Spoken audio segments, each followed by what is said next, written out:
हे thanks queen. अच्छा सुनो, थोड़ा दूध मिलेगा? क्यों नहीं?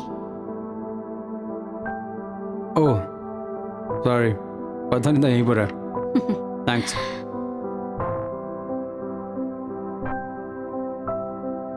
तैयारियां तो पूरी हो गई हैं, होटल भी बुक कर लिया है, पैकिंग भी तकरीबन हो गई है, पेमेंट्स भी डन, पड़ोसियों को भी बता दिया है।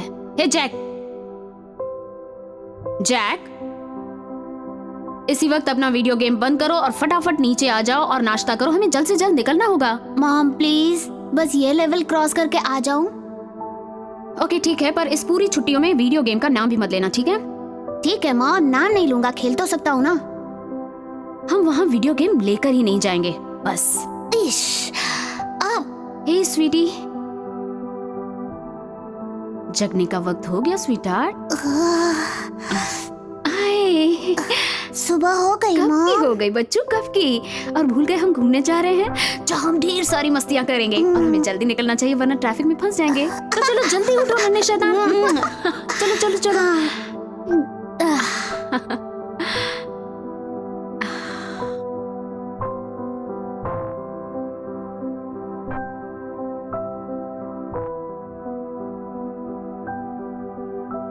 क्यों इतनी फिक्र कर रहे हो लैरी? वो लोग आखिर कर क्या सकते हैं? तुम्हारी बनी बनाई इज्जत बर्बाद कर सकते हैं। तुम सोच भी नहीं सकते चैट। जरा सोचो, तुम एक रेप्यूटेड कंपनी के मालिक हो, तुम्हें ऐसे फैसले सोच समझ कर लेने चाहिए। और इस प्रोजेक्ट को उस जगह बनाने के लिए वाकई हमें बहुत मशक्कत करनी पड़ रही है। जरा सोचो इस बात पे। तुम क्या चाहते हो, क्या करना चाहिए? देखो मेरी मानो तो तुम्हें उन लोगों का मुंह बंद करवा देना चाहिए, वरना ये केस कोर्ट में जाने में जरा भी देर नहीं लगेगी। और इससे अब ये कोर्ट का किस्सा कहाँ से बीच में आ गया लैरी? हम यहाँ पेड़ों के मसले पर बात कर रहे हैं। नहीं, ये बात सिर्फ पेड़ों की नहीं है चैट। तुम्हारी प्री सेल्स वैसे भी गिर रही है और तुम्हारे इसी रवैये से तुम्हारी सीजन सेल पर भी असर पड़ सकता है। मेरा रवैया बिल्कुल सही है, तरीका यही है लैरी। चैट, मैं समझ सकता हूँ। सुनो सुनो लैरी, इन सब के बारे में हम बाद में बात करते हैं। मैं इस कॉल में और पैसे खर्च नहीं कर सकता। मैं फोन रख रहा हूँ। सुनो मेरी बात। किस बारे में बात कर रहा था वो? ये रोज रोज की झिकझिक से मैं परेशान हो गया हूँ। तो आप उस प्रोजेक्ट को उन पेड़ों से कहीं दूर क्यों नहीं सेट करते? जिसमें मेरा पैसा बर्बाद हो जाएगा और तुम्हारा बोनस नहीं मिलेगा। सिर्फ कुछ पेड़ों के लिए मैं अपना करोड़ों का प्रोजेक्ट ही बदल दूं, ये क्या बात हुई? ठीक है तो मत कीजिए। तो आपने इस वीकेंड की बोर्ड मीटिंग अटेंड करने के बारे में डिसीजन लिया सर? और वो मीटिंग किस बारे में है? The house of hope and promise. अगली बार ऐसी मीटिंग्स में जाने के लिए मुझसे पूछने तक की जरूरत नहीं। ड्यू जॉनसन ने इसे ऑर्गेनाइज किया, याद है? इसलिए आपको इस मीटिंग के लिए बार बार याद दिलाना मेरा फर्ज है। हाँ, ड्यू जॉनसन जहाँ होगा मेरा भी वहाँ होना जरूरी आप है। भूल गए हो तो याद दिला दूं। इस बार इस मीटिंग में फैमिली वैल्यूज पर डिस्कशन होगा। इस फाइल में आपके लिए जरूरी इन्फॉर्मेशन है। आप उनकी मीटिंग में अहम पहलुओं को जान पाएंगे और अपने विचार भी उनके सामने हाँ, मैं अच्छी तरह जानता हूँ उनके क्या मुद्दे होते हैं। उन लोगों की मदद करो जो खुद की मदद नहीं कर सकते, और मुझे किसी की जरूरत नहीं, मैं अपनी मदद खुद करता हूँ। ठीक है तो मैं आपकी जगह किसी असिस्टेंट को भेज दूंगी जो वहाँ सब कुछ संभाल लेगा। नहीं, रहने दो, मैं खुद जाऊंगा। शायद इन पेड़ों के मसले से कुछ दिन चैन मिल जाए। यही तो मैं भी चाहती थी। हाँ,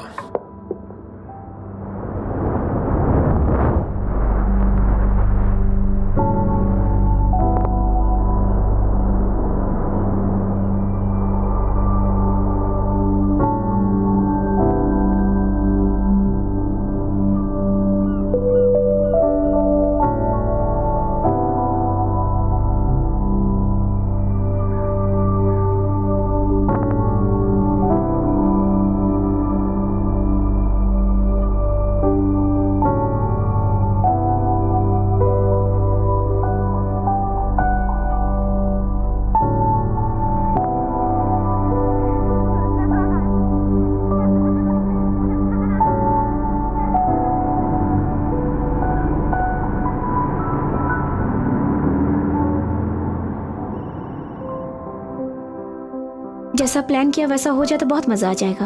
हेलो। हाँ बोलो, क्या हुआ? उसी का फोन है क्या? तुम्हारी आवाज साफ नहीं आ रही है, यहाँ थोड़ा नेटवर्क प्रॉब्लम है। हाँ संभाल के रखना। क्या? अब वो किस बात पर अड़े हैं? तुम मजाक कर रहे हो ना?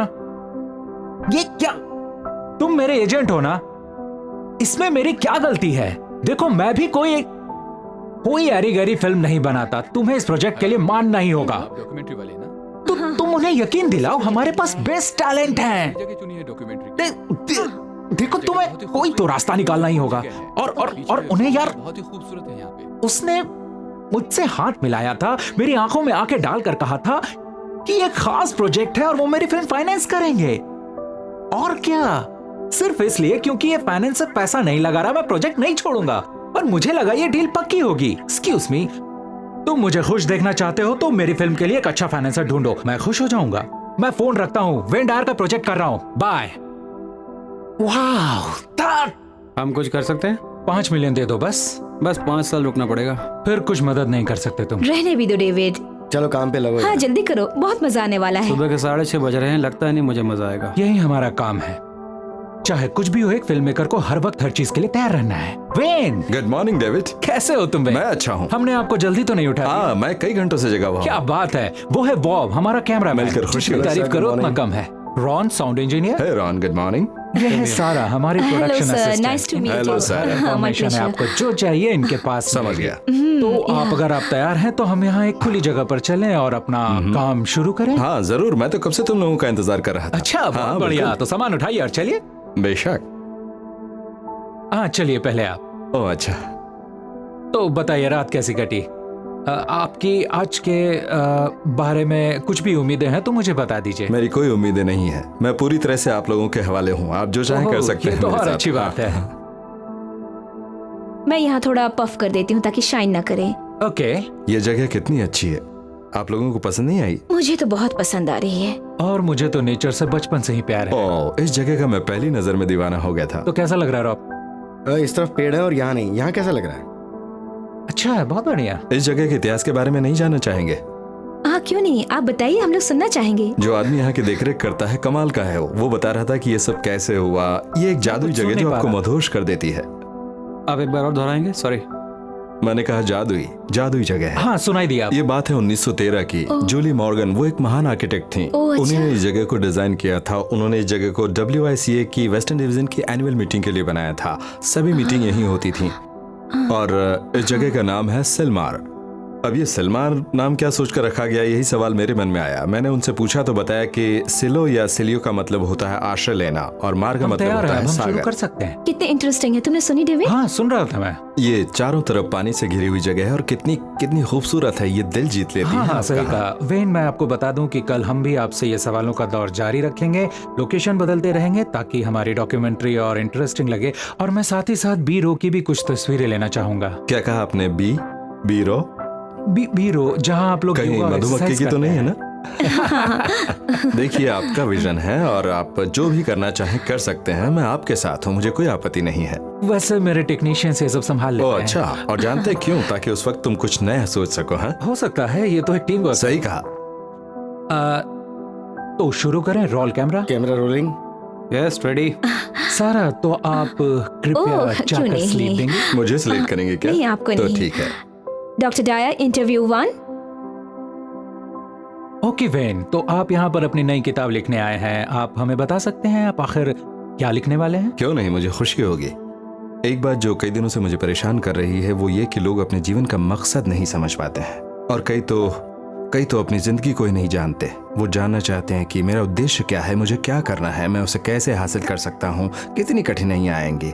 पर मुझे हमेशा से यही लगा कि जीवन का असली मकसद है बस खुश रहना, जिंदगी को खुल के जीना, किसी ऐसी जगह जाना जहाँ आप हमेशा जाने के बारे में नहीं सोचते हैं। कई लोग ऐसा करके ही अपनी जिंदगी बिता देते हैं। ऐसी जगह पहुंचना चाहते हैं जहां वो कभी नहीं पहुंच पाते। एक सबसे आसान तरीका जिससे आप अपने जीवन का असली मकसद जान सकते हैं वो है प्रकृति की गोद में जाना, अपनी खुद की प्रकृति जानना। मैंने एक किताब पढ़ी थी, change your thought change your life. वो किताब पढ़ाने की एक पुरानी तकनीक लाओ त्सु पर आधारित थी। वो किताब आपके सभी विरोधाभास दूर करती है। लाओ त्सु हमें बताता है कि सभी जीवित चीजों की बुनियाद एक मृत शरीर ही है। ऊपर वाले ने हमें इसी तरह बनाया है। इस शरीर में आत्मा जान डालती है। हम लोग दरअसल अपने माता पिता से नहीं आए हैं। हम सब लोग, सभी की उत्पत्ति देखा जाए तो आत्मा से होती है। जब आप पहली बार इस दुनिया में आते हैं, आपका इस दुनिया में देखा जाए तो पहला रूप एक छोटा सा प्रोटोप्लाज्म होता है, एक छोटा सा बिंदु। और वही छोटा सा बिंदु एक दिन आप में तब्दील हो जाता है। आपकी हर जरूरत, हर इच्छा उस बिंदु में भी होती है। एक सबसे महत्वपूर्ण बात जो आप लोगों को बताना चाहता हूं कि आपकी जिंदगी के पहले 9 महीने अपनी माँ की कोख में आने से लेकर आपके जन्म के समय तक आपके लिए हर चीज पहले से तय की गई है। आपको कुछ करने की जरूरत नहीं, ये सोचने की जरूरत नहीं कि आपकी आंखों का रंग कैसा होगा, आपका शरीर कैसा दिखेगा। ये सब आपके लिए निश्चित हो चुका है। आप बस खुद को सौंप देते हैं। मैं इसे भविष्य खिंचाव कहता हूँ।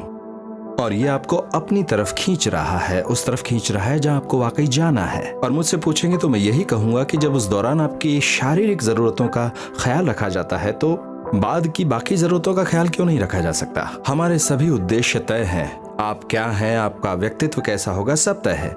आने वाले कल में आप क्या होंगे, सिर्फ आपका बाहरी व्यक्तित्व ही नहीं, हर एक चीज अगर आप बस होने दें, खिलने दें तो हम पैदा होंगे। और अगर जब आप छोटे से नन्हे अवतार को देखते हैं, 8 बच्चों का पिता होने के नाते मैं महसूस कर चुका हूं, जब आप उस खूबसूरत नन्हे मुन्ने को देखते हैं तो कहते हैं तेरा शुक्रिया, लाख लाख शुक्रिया, मैं तेरा एहसानमंद हूं, यहां से आगे का हम संभाल लेंगे। और ये सब सिर्फ एक फैमिली या कल्चर तक सीमित नहीं है। हम जहां भी जाते हैं तो पाते हैं कि हर एक की यही कहानी है। हमें अपने ऊपर यकीन करना पड़ता है। हम एक ऐसा सफर शुरू करते हैं जिससे किसी का भविष्य तय होता है। जब हम ऐसा कहते हैं अब मैं संभालूंगा, आप सब कुछ जैसे खुद तय करना चाहते हैं और असली बनाने वाले को दरकिनार करते हैं और उस ऊपर वाले को एकदम से किनारे कर देते हैं हम लोग। आपके अंदर अहम या मैं पनपने लगता है। ये अहम हमारा ही हिस्सा है जो हमें बताने लगता है कि हमारी असलियत क्या है। वो ऐसा नहीं कहता हम उस ऊपर वाले का हिस्सा हैं, उसी से आए हैं। वो कहता है हम वही हैं जो हम दिखते हैं, जैसा हम कहते हैं। इसकी शुरुआत होती है जैसे हमारे घूमने जाने की कितनी गाड़ियां हैं, हमारा बैंक बैलेंस कितना है, हम कैसी जगह पर कैसे मकान में रहते हैं। इससे पहले आपको पता चलेगा, आप लोग खुद को अपने पैसों के आधार पर तोलने लगते हैं और धीरे धीरे इस धारणा को भी मानने लगते हैं कि जितनी संपत्ति मेरे पास होगी उतना ही बड़ा व्यक्तित्व मेरा होगा। यही बात हम बच्चों को सिखाते हैं और उन्हें सिखाते हैं सिर्फ भूख। हम उन पर भी वही अहम और हावी कर देते हैं, ये कहकर कि तुम्हें अपनी ये भूख और बढ़ानी होगी और जितनी भूख बढ़ेगी तुम उतनी ही चौकन्ने रहोगे कि दूसरा तुमसे कितना लेने की कोशिश कर रहा है और तुम उतना ही खुद की संपत्ति को संभालना सीखोगे और उसे कैसे दोगुना तिगुना करना है वो भी। पर यहाँ ये दुविधा पैदा होती है कि अगर आपके पास सब कुछ है और चीजें काम फिर भी नहीं कर रही हैं, इसका मतलब आप खुद को खो चुके हैं। तो कहीं जा रही हो? हाँ, सोचा तुम्हारे साथ चलूं। वो क्यों? भला क्यों नहीं? क्योंकि एक ऑफिशियल टूर है। मैं कल दिन भर बिजी रहूंगा, मैं कुछ नहीं कर पाऊंगा। कोई बात नहीं, अगर तुम बिजी रहोगे तो वहीं कहीं आसपास जाकर शॉपिंग करूंगी, मेरी फिक्र मत करना। हाय, अब तुम जा सकती हो, हम अपनी गाड़ी से जाएंगे। ओके? ये क्या कर रही हो? इसी बहाने लॉन्ग ड्राइव भी हो जाएगी। तो कौन सी गाड़ी से जा रहे हैं हम? तुम कहीं नहीं जा रही हो, ना ही मुझे ड्राइव करने का मन है। मैं बैठ कर जाना चाहता हूँ क्योंकि मुझे काम करना है। तो ठीक है, मैं ड्राइव कर लूंगी। चलो पोर्श ले चलें। टेनिस, जिस जगह मैं जा रहा हूँ वैसी जगह की तुम्हें आदत नहीं है, तुम वहाँ बोर हो जाओगी। कहा ना मेरी फिक्र मत करो, मैं अपना ख्याल रख सकती हूँ। ये अचानक एक साथ समय बिताने का आइडिया मेरे पल्ले तो नहीं पड़ रहा। ऐसे ही मेरे दिमाग में आ गया। तुम कहो तो मैं अलग रूम ले लूंगी। ये कैसी बात कर रही हो तुम? शायद मैं तुम्हें डिस्टर्ब कर रही हूँ ना? कम ऑन, किसी से चक्कर तो सोच नहीं भी चल रहा कैसे है ना? सकती हो? देखो मैं इस मीटिंग में जाना भी नहीं चाहता था। ओह, फिर तो मुझे तुम्हारे साथ जाना ही चाहिए। पॉर्श में इतने बड़े बैग्स कभी फिट नहीं आएंगे। एक बार ट्राई तो करने दो।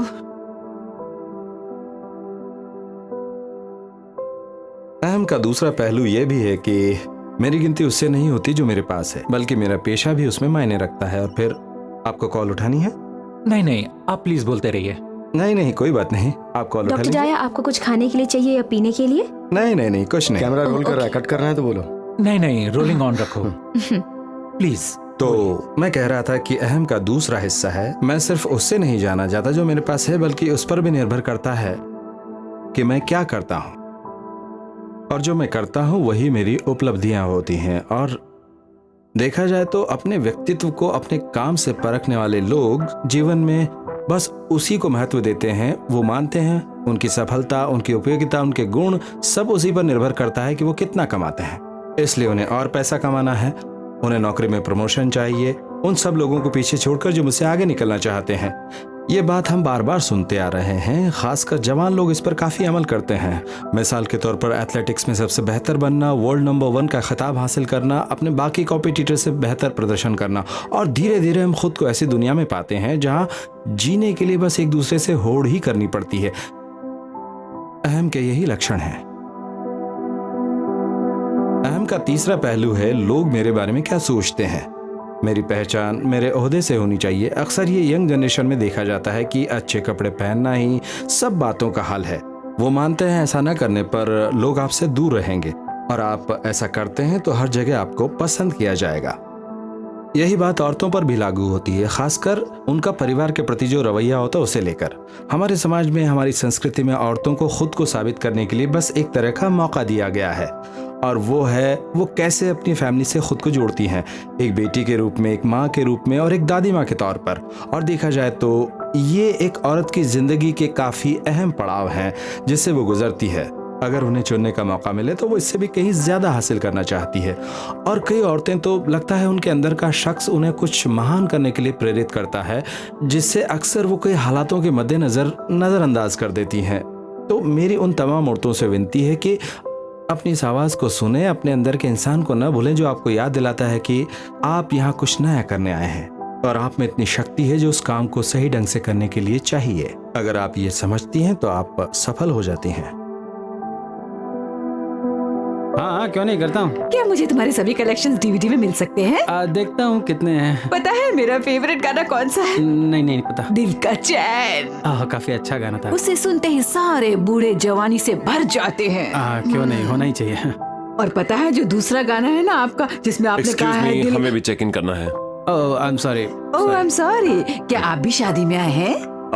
नहीं तो। यहाँ शादी हो रही? लोग यहाँ भी शादी करते हैं? हाँ, पर क्या हुआ? नहीं, कुछ नहीं, बस यूं ही पूछ रही थी। चैड मोर डेवलपमेंट। यस। एथन लिप्टन, मैं आपकी कंपनी में काम किया करता था। हाँ, याद आया। हाय। अकाउंट डिवीजन में। हाँ, समझ गया। मैं तुम्हें बाद में मिलूंगी, ओके? हाँ, ठीक है। और हाँ, अपने सभी लड़कों से कहना रिहर्सल के लिए टाइम पे पहुंच जाए, क्योंकि इस वीकेंड पर हम सब मिलकर प्यार का उत्सव मनाने वाले हैं। आप प्यार में यकीन करती हैं? और क्या, यही तो मेरा पेशा है। बाय। तो क्या आपकी शादी हो रही है? नहीं, मैं तो बैंड के साथ हूँ। तो फिर इस प्यार के उत्सव का मजा लीजिए। Same to you. तो वाकई से जानते हो? पागल हो गई हो क्या? Hi sir. हे, देखो मैं यहाँ मीटिंग में आया हूँ। हाउस ऑफ क्या था?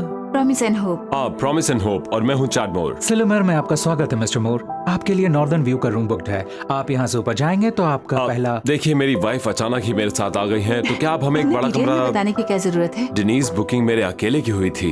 कोई भी ऐसा रूम दे दीजिए जिसमें हम दोनों फिट हो जाएं। Okay, thank you. बस मैं भी सही कहा तुमने। मैं देखता हूँ मैं आप लोग के लिए क्या कर सकता हूँ। इससे ज्यादा हमारे बस की बात नहीं वो है। तो सही है, पर बच्चे कहाँ हैं? हाँ?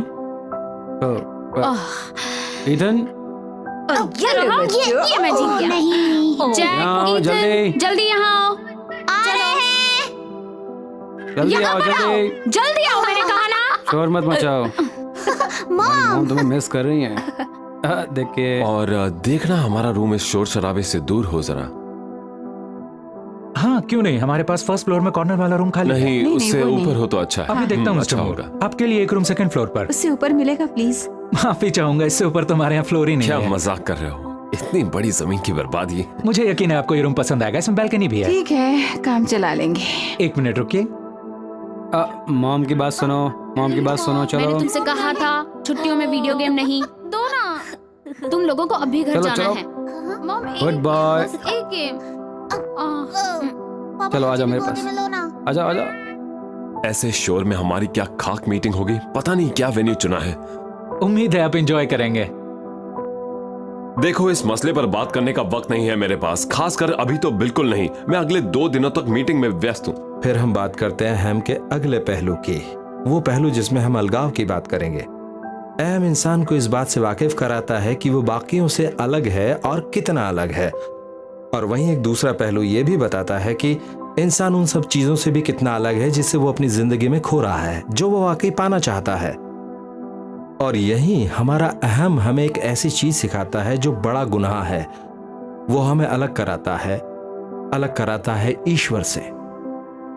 एक सबसे आम बात जो वक्त के साथ आप सभी सीखते हैं या आप अनुभव करते हैं कि हम उस ईश्वर का ही एक हिस्सा हैं। उसे आप चाहे ईश्वर कहें, एक शक्ति कहें, या चाहे कुछ भी कहें। और यही शक्ति, यही ईश्वर आप पाएंगे कहीं नहीं है, क्योंकि वो इस संसार में हर जगह मौजूद है, इसके कण कण में मौजूद है। सब चीजें उसी से बनी हैं, मैं भी उसी का हिस्सा हूँ, और अगर मैं उसका हिस्सा हूँ तो जरूर वो सभी चीजें भी उसका हिस्सा होंगी जो मेरी जिंदगी में नहीं है। अगर आप ये समझ सकते हैं तो कहीं ना कहीं उन सब चीज़ों से जो आपकी ज़िंदगी में नहीं है और आप उनसे जुड़ना चाहते हैं, आप खुद ब खुद जुड़ जाते हैं।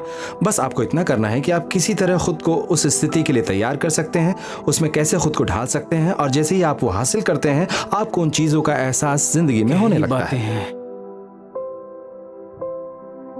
आवाज़ निकल गई क्या? हाँ, इतनी जोर से कि हम सब नहीं सुने। सॉरी। कोई बात नहीं, कोई बात नहीं, ऐसा तो होना ही था, आखिर बात ही ऐसी है ना? बस प्लीज करो। बोलते रहिए। हाँ, तो मैं कह रहा था कि हम अपने आने वाले कल में वही अहम ले आते हैं जो हमने अपने बीते कल में सीखा था, जो हमें बताता है जीतना, दूसरों को हराना, सबसे बेहतर साबित होना। यही सब हम अपने आने वाले कल में भी करने की कोशिश करते हैं। फिर होता यह है कि हम झूठी दुनिया में जीते हैं। जो कल तक सच लगता था, आज वो सब कुछ एकदम झूठ लगने लगता है। हो सकता है कि हम ये नहीं जानते हैं कि जीवन के उन अहम पलों को कैसे रुख दिया जाए। ये जानने के लिए हमें दोबारा उन 9 महीनों के सफर पर ध्यान देना होगा। कोख में हमारी उत्पत्ति से कोख से जन्म लेने तक का सफर। लाओ त्सु हमें यही बताता है, हमें ये ज्ञान देता है कि कैसे अपनी जिंदगी को खुद जीने दें। वो कहता है कुछ भी अधूरा नहीं है, जीवन में हर चीज पूरी जरूर होती है, बस हमें वो जगह ढूंढनी है जहां हम खुद को हवाले कर सकें। और ये जानते हुए भी हम वहाँ अकेले नहीं हैं, हमारा मार्गदर्शक वहाँ मौजूद है, हमारी प्रकृति हमारे साथ है जिस पर हम पूरा भरोसा कर सकते हैं। लेकिन हमेशा हम उससे ही द्वंद्व करते रहते हैं। ये कोई ऐसी चीज नहीं है जिस पर हमें हावी होना चाहिए। हमें जानना चाहिए कि आप खुद को उसके मुताबिक जीने दें, ना कि अपने मुताबिक उसे चलाने की कोशिश करें। पर होता क्या है कि जब हम अपनी जिंदगी के अहम पड़ावों पर कदम रखते हैं, हम पूरी कोशिश करते हैं अपने अंदर की दुविधा को दूर करने की, अपनी किस्मत संवारने की, अपने अंदर की आवाज को सुनकर उसे पूरा करने की, जो सिर्फ हम ही सुन सकते हैं। अगर ऐसा हुआ तो होड़ खत्म हो जाएगी और आपको जीवन जीने का एक मकसद मिल जाता है।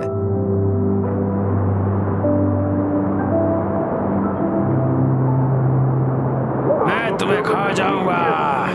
नहीं, ये नहीं ईथन, ऐसा नहीं करते। पापा ने पहले फेंकी, मैं क्या करूं? हाँ?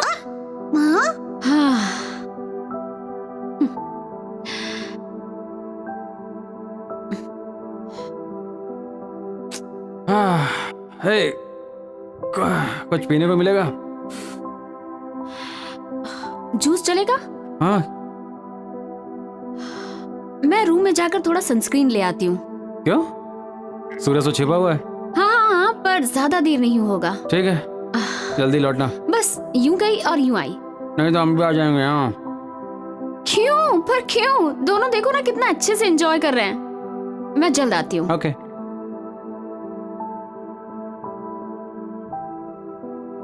आप तो बहुत इंटरेस्टिंग हैं। हाँ, आप लोग भी काफी इंटरेस्टिंग हैं, मजा आया आज तो। और आपको यकीन दिलाता हूँ कल भी इंटरेस्टिंग बातें होंगी, आप चौंकेगा मत बिल्कुल भी। हाँ, मैं कह रहा हूँ डेविड ने तो चौंकना सीखा ही नहीं। और ये कमाल की बात है वाकई। आपसे कल सुबह मैं मुलाकात इंतजार होगी। करूंगा, काफी अच्छा लगा आज। Thank you. Thank you guys. Thank you, bye-bye। Mister दोस्तों, डैश, कल मिलकर मिलते अच्छा हैं। लगा। Bye-bye। Okay, bye. Yep। See you.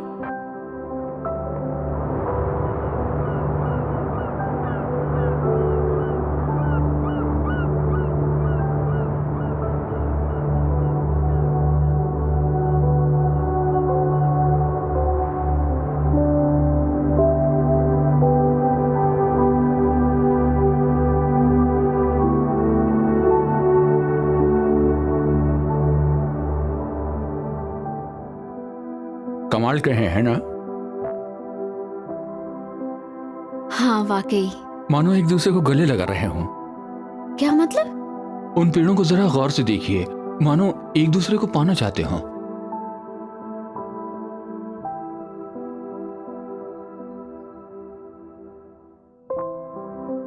हाँ सही कहा, लग रहे हैं। इस पूरी जगह की हर रोज अलग तस्वीर होती है। आप लकी हैं जो यहाँ काम करते हैं। ए, आप लॉलीपॉप खाना चाहेंगे? क्या मतलब? मेरे पास 2 हैं, एक लीजिए ना। हाँ क्यों नहीं। इसका थोड़ा टेस्ट अलग है पर मजा आएगा। Thank you.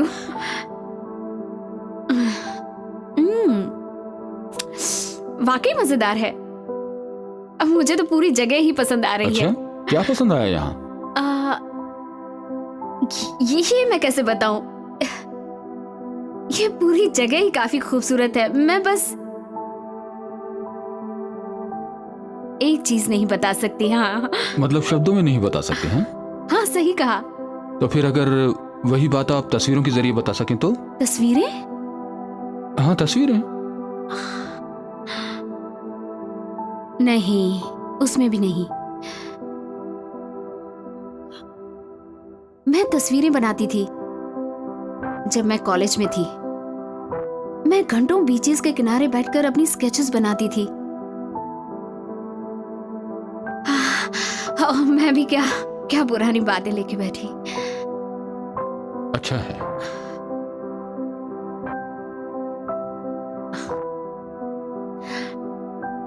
हाय हनी, कहाँ हो तुम? क्या हुआ? हम भी आ गए। लॉलीपॉप खा रही हो?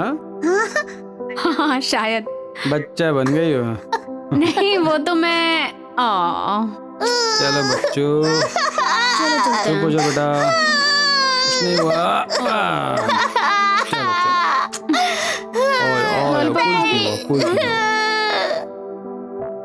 मुझे नहीं लगा कि मैं उससे कोई सीरियस बातें करूं। वैसे भी वो कोई पहले शख्स तो नहीं थे डेविड। खुद ही सोचो, हमारा कोई मकसद नहीं होगा, तुम जीकर क्या करेंगे? जरूरी नहीं सभी तुम्हारी तरह वो सोचते जरा हो। नैपकिन पास करना प्लीज। तुम समझ नहीं रहे। हम लोग ऐसे हाथ पर हाथ धरे अपने साथ अजूबा होने का इंतजार नहीं कर सकते। जिंदगी में कई बार ऐसे वाकये होते भी हैं डेविड। मैं ऐसे अजूबा पर यकीन कैसे करूं जब मुझे खुद यकीन है कि मैं वो काम कर सकता हूं? यही मेरी सबसे बड़ी प्रॉब्लम है डॉक्टर डायर की विचारधारा से। धीरे बोलो डेविड, वो यहीं पर है, सुन धीरे ही लेंगे। तो बोला। डॉक्टर डायर, आप हमारे साथ बैठना पसंद करेंगे? क्यों नहीं, मजा आएगा। तो कैसे हैं आप लोग? एकदम हाँ? बढ़िया। और ये चिकन तो लाजवाब है।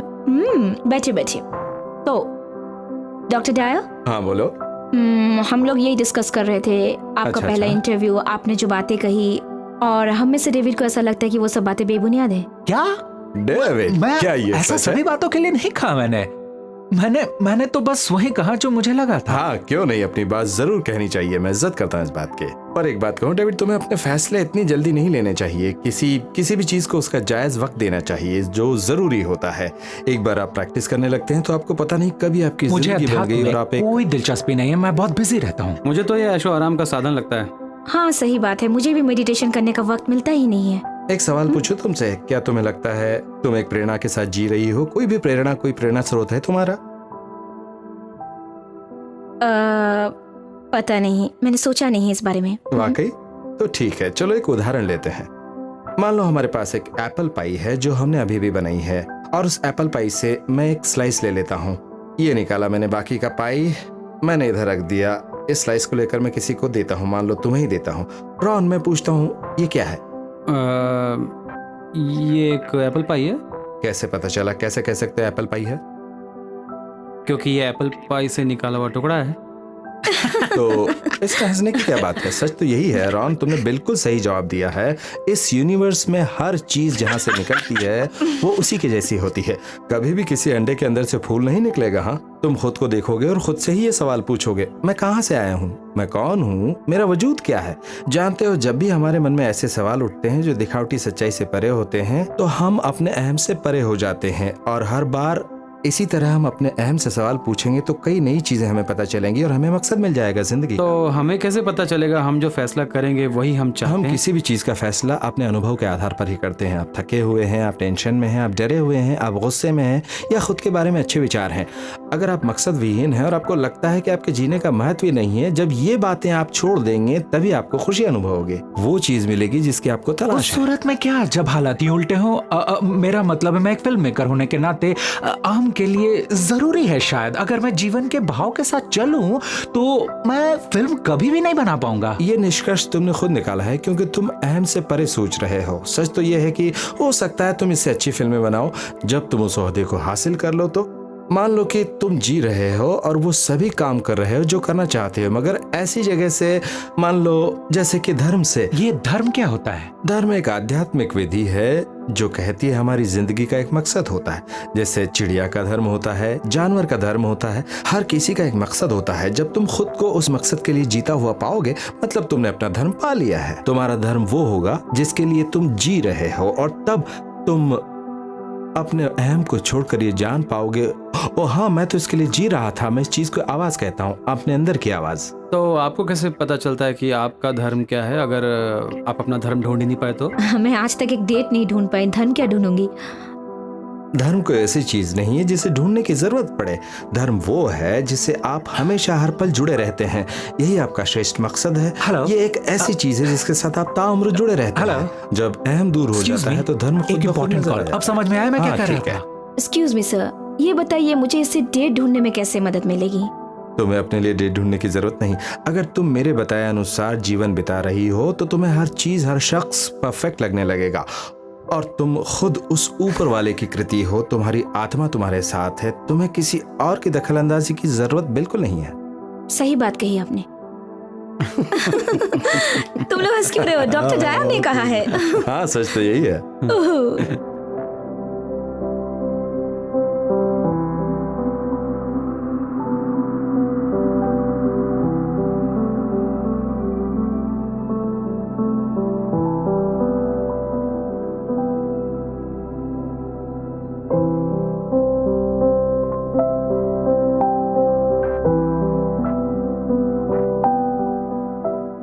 देखिए, आप ये मत समझिए, जो आपने कहा मैं उसे पूरी तरह नकारता हूँ। और वैसे भी आप मेरी कही बातों पर उतना ध्यान नहीं देंगे, क्योंकि ये मेरा अहम है जो अभी बोल रहा है ना। तो तुम भी सुन रहे थे? हाँ, मैंने सुना और सोचा अपनी राय रखने में क्या बुराई है। तो तुम्हारे क्या प्लान्स हैं? एक कामयाब फिल्म मेकर बनना, अपना नाम कमाना, अच्छे पैसे कमाना और एक अच्छा पार्टनर ढूंढना, और क्या। तो तुम यहाँ बात कर रहे हो खुशहाली की, है ना? बात कर रहे हो सुखी जीवन की। मुझे इससे कोई आपत्ति नहीं। सच तो ये है, मुझे जब भी इन चीजों की जरूरत अपनी जिंदगी में होती है, मुझे मिल जाती है। मुझे लगता है ये उतनी भी मुश्किल बात नहीं है, वाकई आसान काम आपके लिए होगा। वेल, यहाँ दिक्कत है तुम्हारे अहम के साथ, तुम्हारे अहम और तुम्हारी जरूरी चाहतों के बीच। तुम्हारे लिए जरूरी है तुम कितना पैसा कमा रहे हो, तुम्हारी फिल्में कैसा बिजनेस कर रही हैं, और क्या हर चीज उसी के मुताबिक चल रही है जैसा मुझसे चलाने के लिए बोला गया था। जब तुम चीजों से जुड़ जाते हो और वो भी तुमसे दूर हो जाती हैं, तो तुम अपना वजूद खो देते हो। आप जैसे जीने की राह दिखा रहे हो। मैं जीने की राह की बात नहीं कर रहा, मैं बात बदलाव की कर रहा हूँ। एक ऐसा बदलाव जो आपको बीते कल से आज थोड़ा मेहनत करने के बाद आने वाले कल में एक नए आयाम में ले जाएगा, जो कि आपके जीवन के लिए जरूरी है। क्यों ना कल की शुरुआत हम इसी शिफ्ट से करें? आइडिया बुरा नहीं है। जानते हो, मैं अपने दर्शकों को हमेशा से कहता हूँ, अगर ये तुम्हारे लिए सब कुछ अलग है, तुमने पहले कभी नहीं सुना, इसका मतलब तुम्हारे बदलाव की सीढ़ी का ये पहला पायदान है। ये होते देखा है मैंने।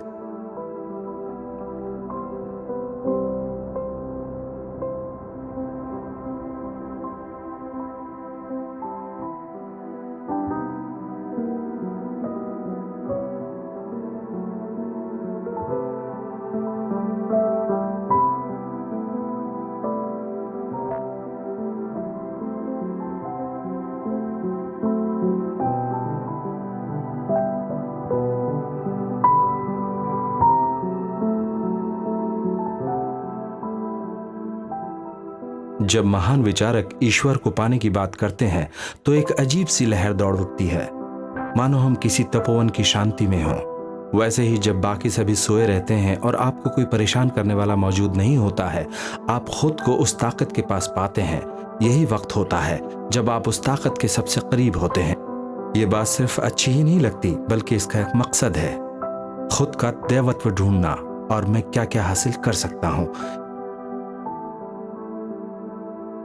ये ठीक वैसा ही है जैसे वहीं लौटना जहां से हम आए थे। टी.एस. एलियट ने एक महान बात कही है, हमें अपनी खोजबीन कभी नहीं रोकनी चाहिए, और जब हम अपनी खोजबीन की समाप्ति पर पहुंचते हैं, हम वहीं पहुंचते हैं जहां से हमने शुरू किया था, और हम पाते हैं वो जगह फिर से बिल्कुल नई है।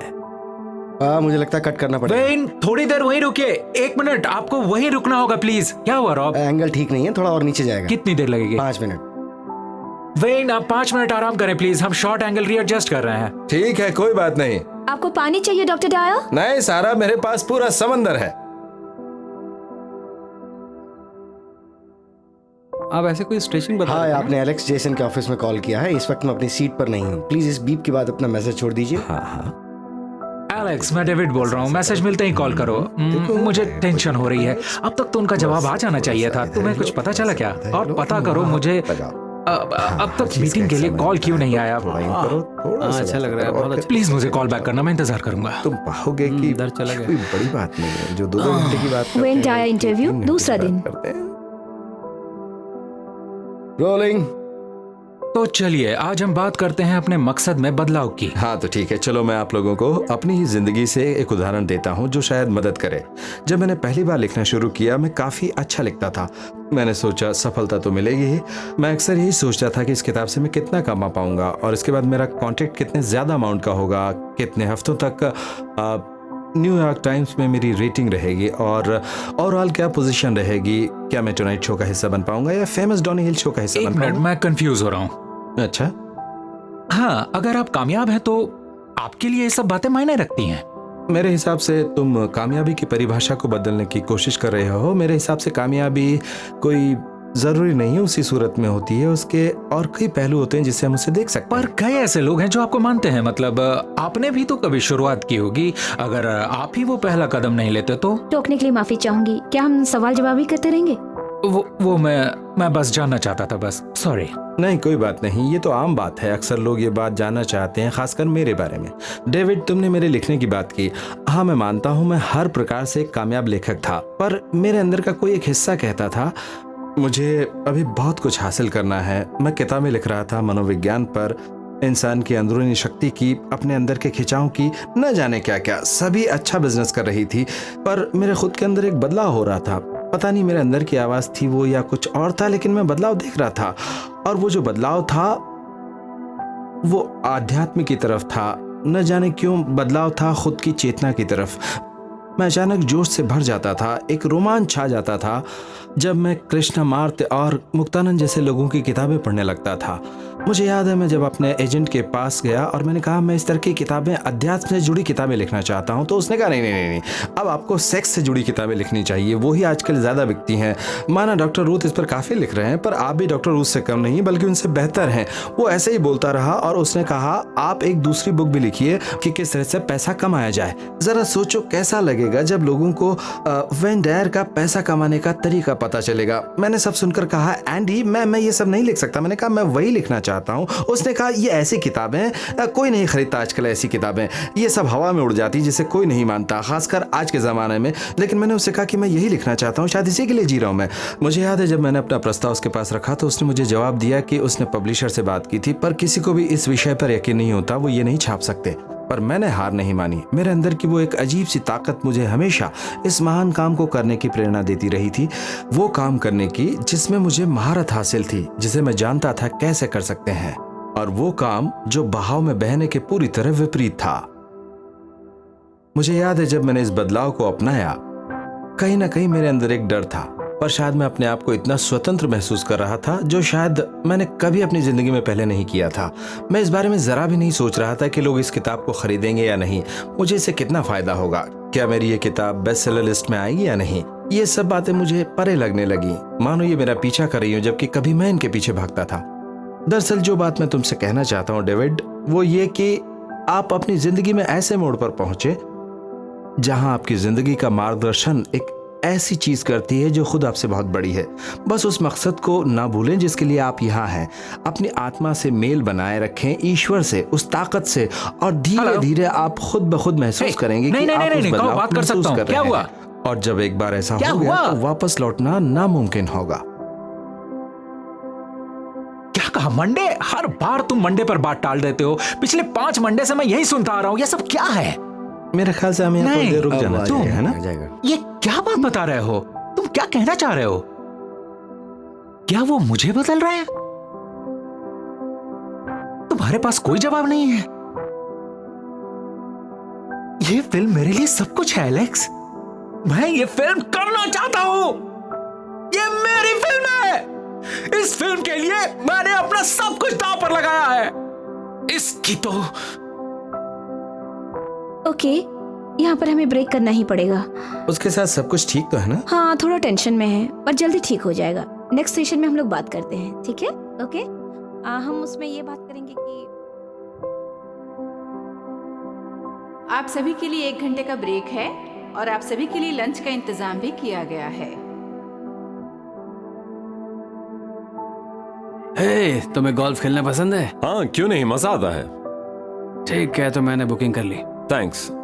तुम बता सकते हो लंच के बाद ये मीटिंग कितनी चलेगी? कुछ कह नहीं सकते, पर आखिर में किसी भारी मुद्दे पर चर्चा होने वाली है।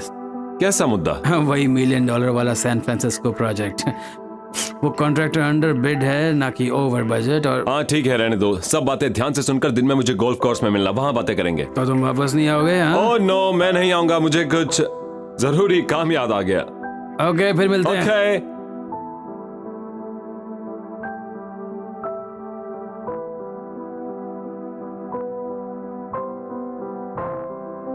अच्छी बुक है? हाँ, अच्छी है।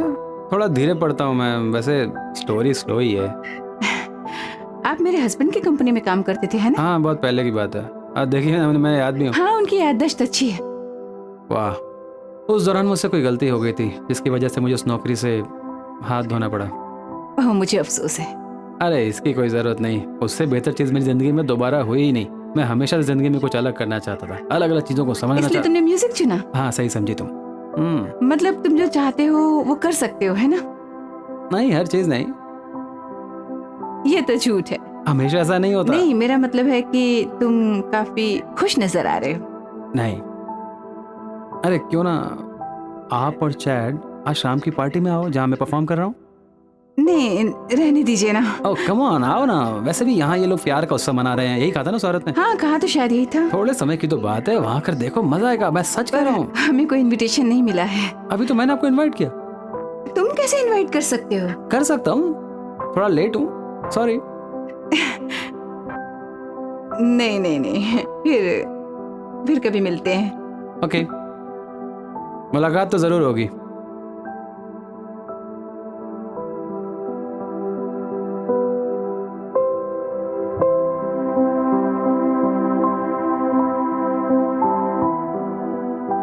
डेनीस, हे रुको तो सही। डेनीस, हाय। तुम रुकी क्यों नहीं? मैंने तुम्हें देखा ही नहीं। तो कहाँ जा रही हो? थोड़ा शहर की तरफ जा रही हूँ। मुझे लगा तुम्हारी दिन भर मीटिंग है। थी तो सही, पर बोर हो गया। ओह नो, अगर ड्यू जॉनसन ये कर सकता तुम भी कर सकते हो। अब ये बिना फायदे की मीटिंग्स में मुझे कोई दिलचस्पी नहीं। ओह चैट, तुम नहीं सुधरने वाले। हाँ ठीक है, मैं तुम्हारे साथ आ रहा हूँ। क्या? मैंने कहा मैं भी तुम्हारे साथ आ रहा हूँ। हनी, आई लव यू, पर मैं तुम्हारे साथ शॉपिंग नहीं कर सकती हूँ। मुझे थोड़ा अकेले वक्त बिताना। मुझे लगा हम यहाँ एक साथ वक्त बिताने आए हैं, है ना? सुनो डेनीस, मैं मजाक नहीं कर रहा। मैंने कहा ना मैं तुम्हारे साथ आ रहा हूँ। जैसे तुम्हारी मर्जी।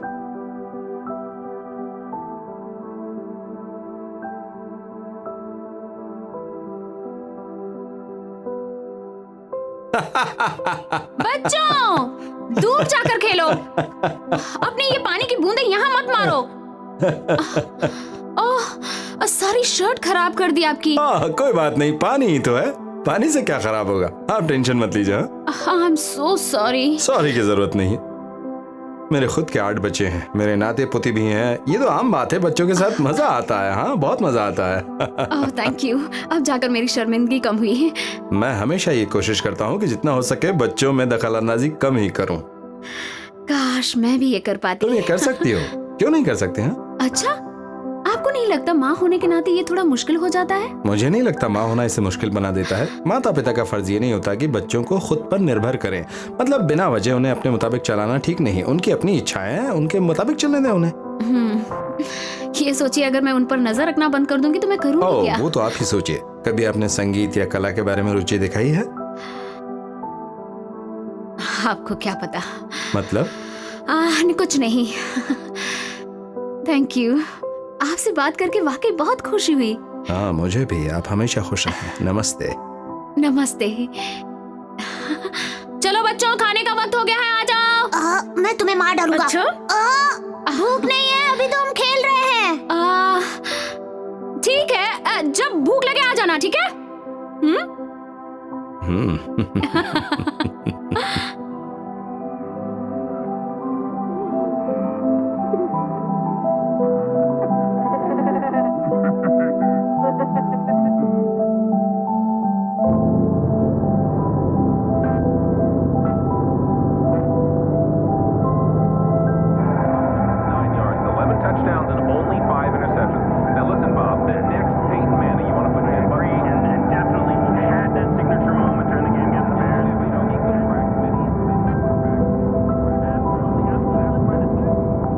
ट्यूसडे को, हाँ, बाय।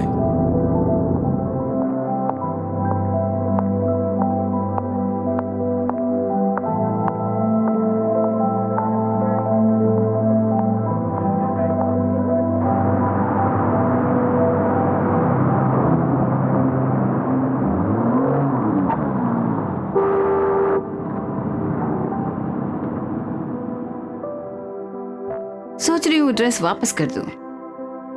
जो तुमने अभी खरीदी? वो लाल वाली। वही जिसे तुमने 40 मिनट पर रखने के बाद खरीदा था? मुझे वो पसंद नहीं आ रही है। तो तुमने खरीदी क्यों? दरअसल मेरे पास वो पहले से ही थी। तो हम वो ड्रेस खरीदने गए थे जो तुम्हारे पास पहले से ही इसी थी। वजह से मैं कहती हूँ तुम्हें मेरे साथ शॉपिंग पर नहीं आना चाहिए। मुझे तो लगता है कि हमें एक दूसरे से बात ही नहीं करनी चाहिए।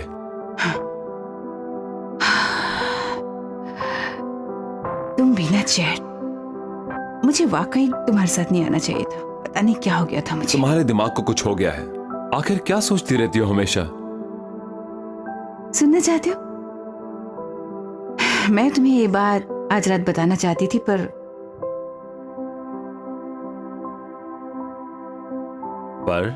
इस वीकेंड पर तुम यहाँ इसलिए आए क्योंकि तुम्हारी बोर्ड मीटिंग थी, है ना? हाँ। तुम्हारे साथ मेरे यहाँ आने की दूसरी वजह है। और जान सकता हूँ वो क्या है? मैं तुम्हें हिंट दे रही हूँ, तुम समझ नहीं पा रहे हो कि। हाँ, तो तुम ही समझा दो ना। मैं प्रेग्नेंट हूँ। क्या? ये कैसा मजाक है? नहीं, ये मजाक नहीं है। मुझे बच्चे नहीं चाहिए। जानती हूँ, मुझे भी नहीं चाहिए, पर ये अचानक हो गया और मुझे लगा शायद यही सही वक्त है बदलाव का। हमें इस खूबसूरत एहसास को समझना चाहिए चैट। तुम्हें नहीं लगता कि हमें इतना स्वार्थी नहीं होना चाहिए? हमें उसके बारे में भी सोचना चाहिए जो बाकी दुनिया सोचती है। मैं स्वार्थी बनना चाहता हूँ, मुझे स्वार्थी बनना पसंद है। मुझे अपनी जिंदगी से प्यार है। उस बच्चे के बिना भी तो हम आपस में खुश हैं। तुम्हें लगता है हम खुश हैं चैट? क्या इसे खुशी कहते हैं? तुम हमेशा अपने काम में लगे रहते हो, मैं अपने काम में, हम आपस में। मैं हमेशा अपने काम में बिजी रहता हूँ क्योंकि मुझे वो सभी चीजें खरीदनी होती है जो तुम्हें चाहिए डेनिस। कार्स, कपड़े, नया घर, जो भी तुम चाहती हो, पर फिर भी वो पूरा नहीं हो पाता, इसलिए तुम खुश नहीं हो। सर धीरे बोलिए। मुझे ये बच्चा चाहिए। तुम्हें नहीं लगता हमारी जिंदगी में इससे खूबसूरत चीज पहले कभी नहीं आई चैट? ओह, मैं समझ गया, ये सिर्फ तुम्हारी खुशी के लिए है। आज तक मैंने जो कुछ भी किया वो भी सिर्फ तुम्हारे लिए ही था। तुम्हें इस रिश्ते की पुष्टि करने के लिए अब एक बच्चा चाहिए, पर मैं ऐसा नहीं मानता। बात समझ में आई? मैंने जमीन से आसमान तक ये सफर खुद तय किया है और अब मैं इसमें कोई अड़चन नहीं चाहता, ना ही तुम्हें किसी और वजह से दूर रहने का बहाना। समझी? वाह, बच्चे पालना कोई मजाक नहीं होता डेनिस। ये मैं जानती हूँ चैट। तुम कितने निर्दयी हो, कितने स्वार्थी हो तुम कितने अच्छे हुआ करते थे चैट। कभी क्या हो गया है तुम्हें? सब तुमने प्लान किया है ना? नहीं, ये सब अचानक हुआ। देखिए सर, मैं रिक्वेस्ट करता हूँ प्लीज। कभी कभी हो जाता है। तुम ऐसा कैसे कर सकती हो? तुमने ऐसा सोचा भी कैसे? हाँ, शुक्रिया चैट, बहुत बहुत शुक्रिया मुझे इतनी खुशी देने का, खासकर उस मौके पर जब एक औरत को इसकी खुशी शायद हमारे बीच कभी थी ही नहीं। हमारे बीच ये पहले तय था, एग्रीमेंट भी था, कोई बच्चे नहीं। मैं जानती हूँ, पर मैंने अपना मन बदल लिया है। बदलाव तो होते रहते हैं चैट। हाँ, तो फिर मैं भी बदल सकता हूँ। तो तुम क्या करोगे? मुझे डिवोर्स दोगे क्योंकि मैं प्रेग्नेंट हूँ? हो सकता है, मैं तुम्हें डिवोर्स मैं दूंगा। रिक्वेस्ट करता तुम हूँ। अपना मुंह बंद करो। तुम्हें अब मैं ठीक जरूर है, डिवोर्स दूंगा। जो देख करना लेना है वो तुम। करो। मैं इस बेबी को तुम्हारे बिना बेहतर संभालूंगी। Good luck. तुमने एग्रीमेंट साइन किया है, इसलिए पैसों की उम्मीद तो बिल्कुल मत नहीं रखना। चाहिए मुझे। Oh my God.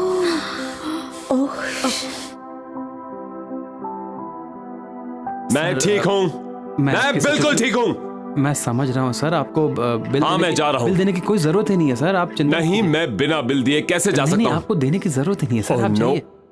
वो मेरा वॉलेट ले गई। हे, तुमने मेरा वॉलेट लिया है, तुम्हें अक्ल है या नहीं? तुम्ही ने तो रूम में छोड़ा था बेवकूफ। मैं अभी इसी वक्त अपने लॉयर को फोन करूंगा, और वो समझी भला तुम? तुम कैसे करोगे इस प्यारे से फोन के बिना? हे, वापस आओ, वापस आओ।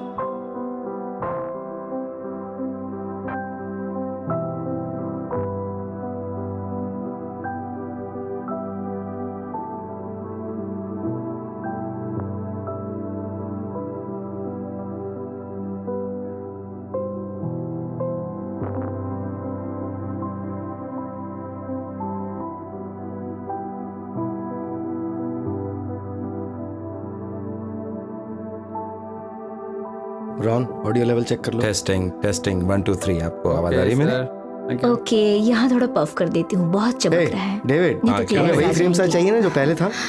हाँ हाँ वही ठीक रहेगा।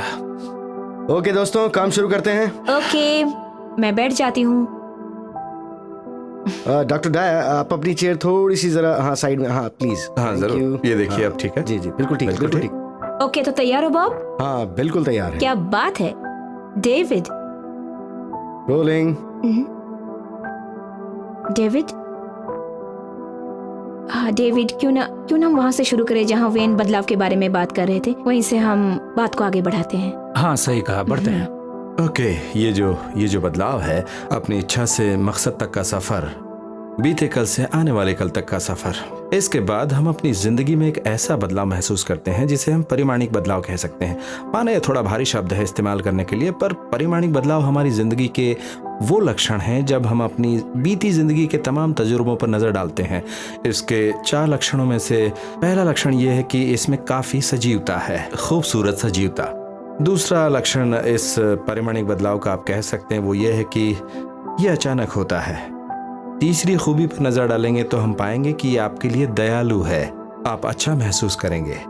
चौथी और आखिरी खूबी ये है कि यह सहनशील एहसास है, मतलब ये कोई ऐसा एहसास नहीं जो आकर उसी वक्त दूसरी खिड़की से निकल जाए, ये आपके साथ हमेशा रहता है। मिसाल के तौर पर लीजिए, मैंने शराब पीना 21 साल पहले छोड़ दिया था। मैं कभी सोच भी नहीं सकता था कि मैं ये छोड़ भी पाऊंगा, क्योंकि मैं हमेशा ही 2 या 3 बियर हर रोज पिया करता था और ये तकरीबन पिछले 10, 15, 20 सालों से चला आ रहा था।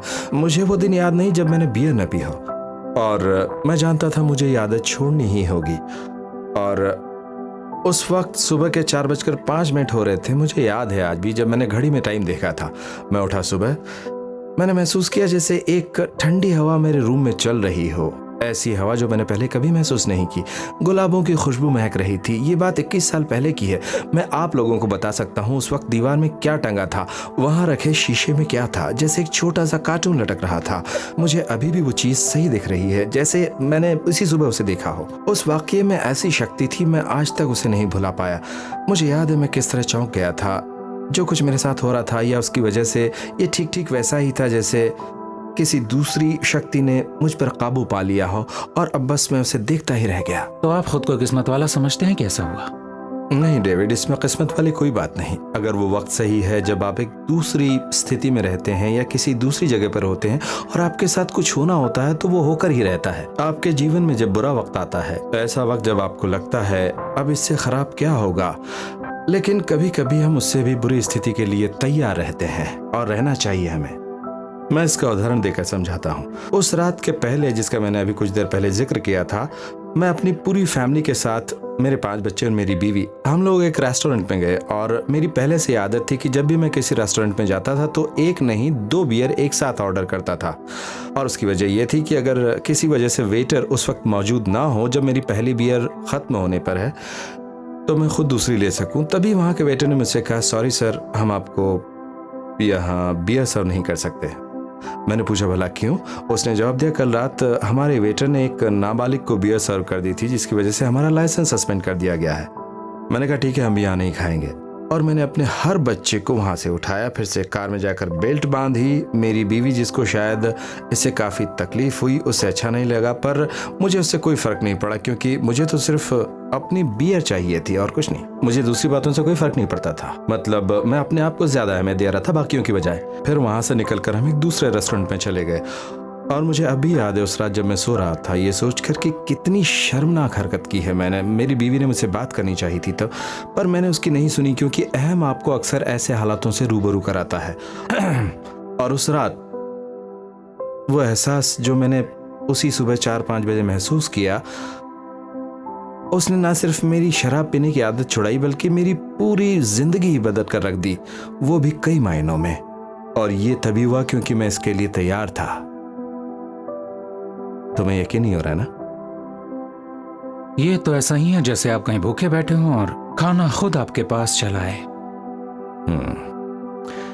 नहीं, ऐसी बात नहीं डेविड। जानते हो, डाओ में मैंने कई अच्छी बातें सीखी, जिसमें सबसे खास बात मैंने सीखी वो ये कि खुद को कोमल कैसे रखें, कैसे हालातों को समझें। सबसे ज़रूरी सीख डाओ की ये है कि आप अपने आप को ऐसे जीने दें जैसे वो। पर आपने खुद कुछ नहीं किया। यही तो ज़रूरी बात है, आपके लिए ऐसी स्थिति में पहुंचना जहां आप खुद को छोड़ दें। दूसरी भाषा में इसे कहते हैं खुद को सबके लिए छोड़ना, ईश्वर को खुद में समाना, अपनाना इस शक्ति को जो हमेशा हम लोगों में बहती रहती है। उसे अपनाने से एक जादू होता है, ऐसा जादू जो हमेशा आपके हित में ही काम करेगा। बस एक बार अपनाइए तो सही।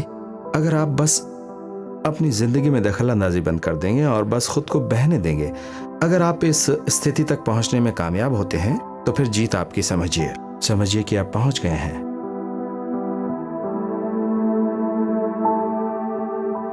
हम में से कई लोगों को ये बात नहीं पचती क्योंकि हम ये सोचते हैं कि हमें ही सब कुछ करना है। आपने बात गौर नहीं की कि पहले 9 महीने में आपको वो सब मिला जिसकी आपको जरूरत थी। तो ये बात आगे चलकर 90 सालों के लिए भी उतनी ही सच होनी चाहिए, पर हम इसमें दखलंदाजी कर देते हैं।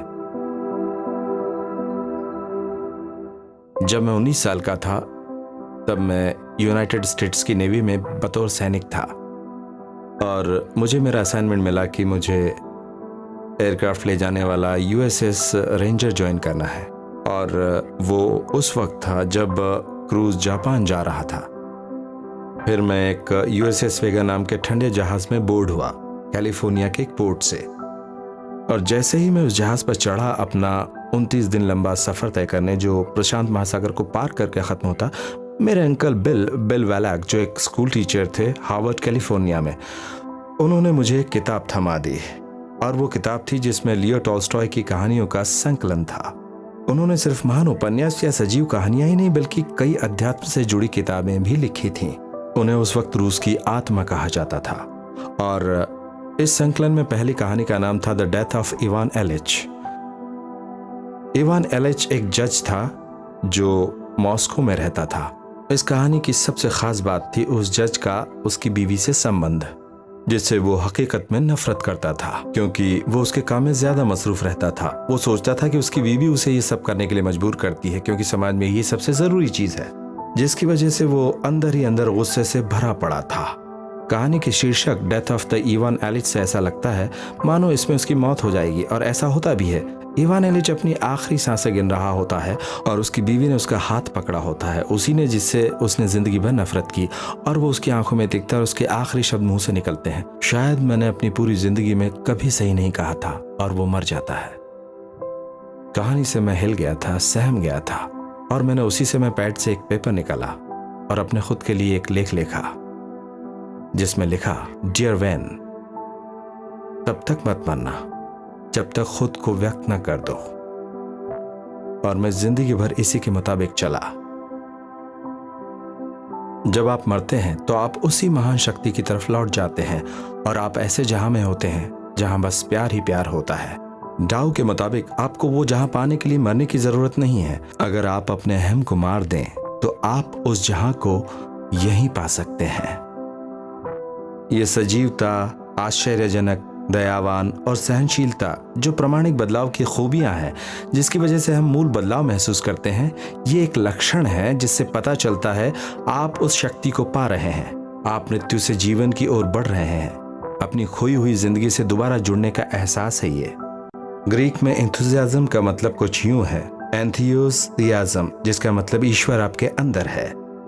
जब आप में वो जज्बा होता है, वो जोश होता है जो आपके अंदर किसी बात को लेकर है, तब आपसे ईश्वर खुद बात कर रहे होते हैं। वो कहते हैं, अपनी जिंदगी के अंत को ऐसा मत बनाना जहां मुझे वही कहना होगा जो इवान एलिच ने कहा था, शायद मैं अपनी जिंदगी में कभी सही नहीं था। इससे बुरा अंत और क्या हो सकता है।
हे क्वीन, क्या क्या हुआ? तुम्हें क्या हुआ? कहाँ खो गई थी? हाँ? ओह, बस ऐसे ही। कितनी खूबसूरत जगह है। मैं बस सोच रही थी इन पेड़ों को कैसे पेंट करूंगी। पेड़ों को पेंट क्यों करोगे मॉम? नहीं बेटा, मैं इनकी पेंटिंग बनाने की बात कर रही थी, जैसे तुम स्कूल में करते हो। मॉम, आप पेंटर नहीं है। आप क्यों ये सोच रही है?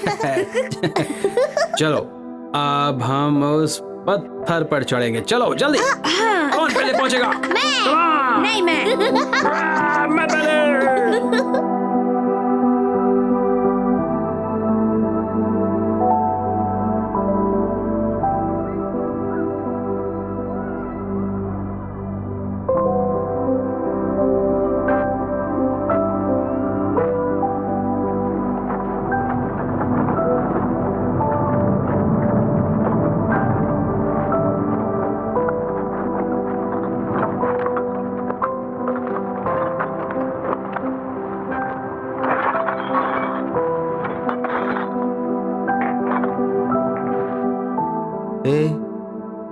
कुछ पैसे दो ना।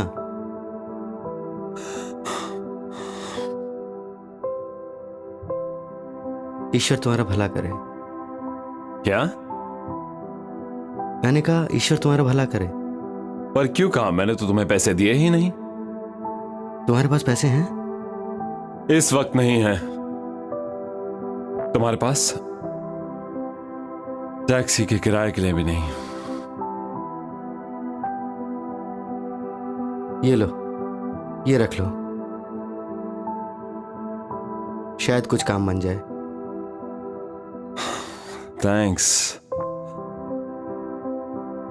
मेरे पास सेल फोन भी नहीं है, तुम्हारा मिलेगा? मुझे इसकी जरूरत नहीं पड़ती। इन सब से तुम पैसे कमाते हो? हाँ, अच्छा पैसा कमाता हूं। रहते कहाँ हो तुम? वो वहां और वहां, पर वो मेरी सबसे पसंदीदा जगह है।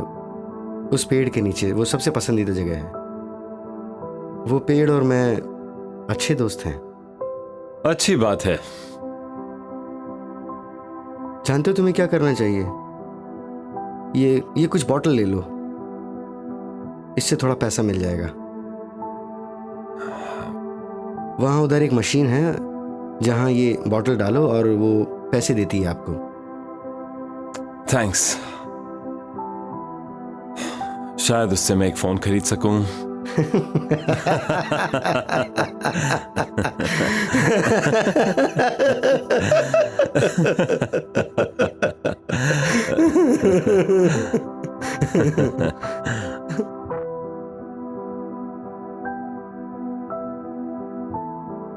सुनो,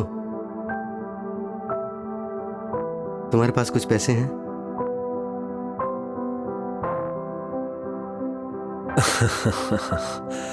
हाँ है ना, मेरे पास कुछ पैसे हैं। ईश्वर तुम्हारा भला करे।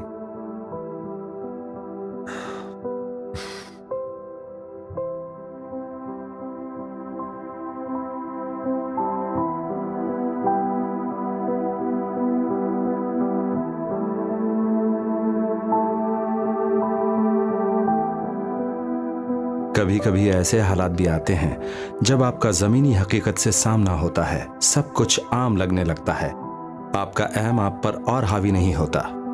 आप ये महसूस करने लगते हैं कि एक शक्तिशाली अंदरूनी ताकत आपके अंदर संचार करने लगी है, जो आपके साथ काम करती है आप ही के लिए। मानो ये आप खुद ही कर रहे हो, पर आप खुद को उस शक्ति से जुड़ा पाते हैं। सबसे अच्छी बात यह होती है कि कोई भी बाहर की ताकत अब आपके जीवन को चलाने वाली शक्ति नहीं है। जो अब तक अपने मुताबिक आपकी जिंदगी चला रही थी, आप उस शक्ति से जुड़ चुके हैं।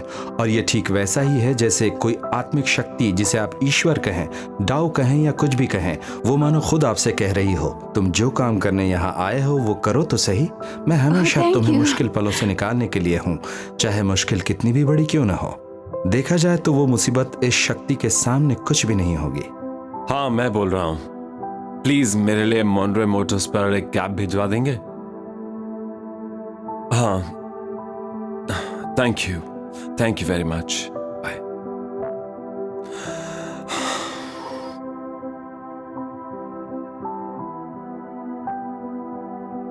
इसे यहाँ खिसका मैं इस देते बारे हैं। में सोचती रही जो आपने कही कि किस्मत आप पर बहुत हावी हो जाती है। देखो सारा, मेरा मानना है कि हम सभी के अंदर, हर एक शख्स के अंदर एक झुंझलाहट भरी होती है। ये कहा जाता है कि जब हम खुद पर यकीन करते हैं तो हम उस समझ से काम लेते हैं जिससे हमारा व्यक्तित्व बनता है। वो समझ हमेशा हमें बताती रहती है हम क्या हैं और हमारा काम क्या है। आपकी बात सही है Hey, डॉक्टर डायर, पर मैं तुम समझ कुछ नहीं पीना पाई चाहोगे? कि मैं खुद को किस तरह से डॉक्टर डायर, इस- मैं आपसे एक सवाल पूछ सकता हूँ? हाँ पूछो रॉब। क्या आदमी और औरत में कोई फर्क होता है अगर हम रिश्ते के नजरिए से देखें? हाँ, दोनों बिल्कुल काफी अलग हैं और देखा जाए तो पिछले कुछ दिनों में इसके बारे में काफी कुछ छपा है। अगर तुम चाहो तो मैं तुम्हें दिखा सकता हाँ हूँ। हाँ, जरूर जरूर। तो ठीक है। रॉब, मैं बाद में मिलता हूँ। Okay David, bye.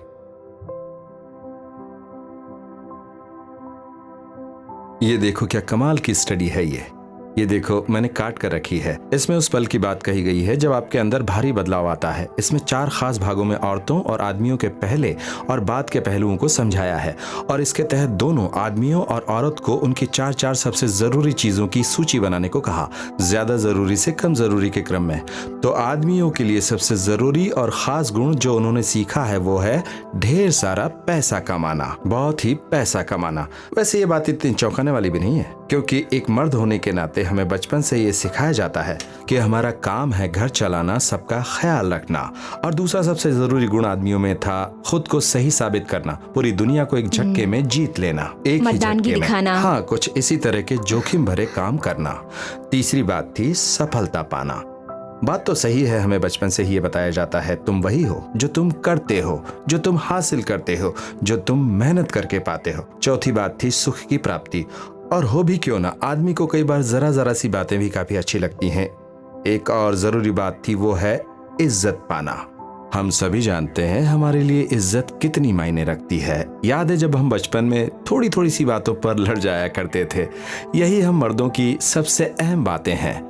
अच्छा पैसा कमाना, एक साहसी इंसान बनना, सफलता पाना, जीवन में सुख की प्राप्ति और इज्जत पाना। मेरे हिसाब से इसे आप अपना बीता हुआ कल कह सकते हैं। ऐसा लगता है आप मेरी लिस्ट पढ़ रहे हैं। क्या बात कर रहे हो रॉब? ये बताओ तुमने कब जोखिम उठाया? आप इसकी बात मत सुनिएगा, मैं कुछ ना कुछ करता ही रहता हूँ। तुम दोनों चुप रहोगे? डॉक्टर डायर बोल रहे हैं। आप बोलिए सर। थैंक यू रॉन, मैं भी यही चाहता था। हाँ, तो हम इस कहानी के दूसरे भाग की ओर बढ़ते हैं, जो है बाद का समय। प्रामाणिक बदलाव हो चुका है, वही प्रश्न पूछा गया और बस कुछ सालों बाद जब वो अपनी जिंदगी में आगे बढ़ चुके थे, सब पहले दर्जे पर थी। आध्यात्मिकता, अध्यात्म अब पहली पसंद है। जरा सोचो, पैसा कमाने से अध्यात्म जो उस वक्त सूची में ही नहीं था, अगर उस वक्त 50 पसंदीदा चीजों की सूची बनाते तो शायद तब भी नहीं होता। और दूसरे स्थान पर थी आत्म शांति, अमन चैन की जिंदगी जीना। तीसरी बात करें तो परिवार उस सूची में भी था, पर उसका स्थान काफी नीचे था। अब क्या होता है जब ये बदलाव हो जाते हैं तो आप अपने आसपास देखते हैं और कहते हैं वो क्या है जो मेरे लिए सबसे जरूरी है मेरी जिंदगी के लिए। फिर बारी आती है ईश्वरीय शक्ति की। ये वही बात है जब वो कहते हैं मेरे पास जीने का मकसद है। फिर आती है ईमानदारी की बात। ईमानदारी इसमें नहीं है कि मैं कुछ चोरी करूं या ना करूं, पर एक इंसान होने के नाते मैं कितना ईमानदार हूं अपने भावों के साथ, अपने शब्दों के अपने साथ, दिल से। हाँ बिल्कुल सही कहा तुमने। तो ये थी मुख्य बातें आदमियों की। तुमने देखा कि पहले क्या थी, फिर बाद में उनकी प्राथमिकता कुछ और हो जाती हैं। एक कैसा बदलाव यहाँ हमने देखा। हेलो दोस्तों, हाय, कैसी हो? कैसे हैं आप लोग? बहुत दिनों बाद मिल रही हो। Thank you. इस हसीन शाम में आप सभी का स्वागत है। तो स्टीवन लीजा मेरे पुराने अच्छे दोस्त हैं, तो जब उन्होंने मुझे अपनी शादी में गाने के लिए कहा तो मैं कुछ कह नहीं सका, पर फिर भी मैंने पूछा कि आप लोग मुझे झेल लेंगे ना? आप सच में चाहते कि मैं आपके दोस्तों और फैमिली मेंबर के बीच अपनी आवाज़ का जादू बिखेरूं? कहीं वो बेहोश तो नहीं हो जाएंगे? जवाब में स्टीवन लीजा ने कहा कि हम अपनी वेडिंग सेरेमनी को बस यादगार बनाना चाहते हैं, भले इसकी वजह तुम्हारा बेसुरा गाना ही क्यों ना हो। तो मैंने कहा झेलो। You need a bossy man to love you, a bossy man to hold you close, a bossy man to dress and care for you, a bossy man to take control. You need a man with all the answers, a bossy man who run the show, a bossy man, he pays for everything, he never says I do not know.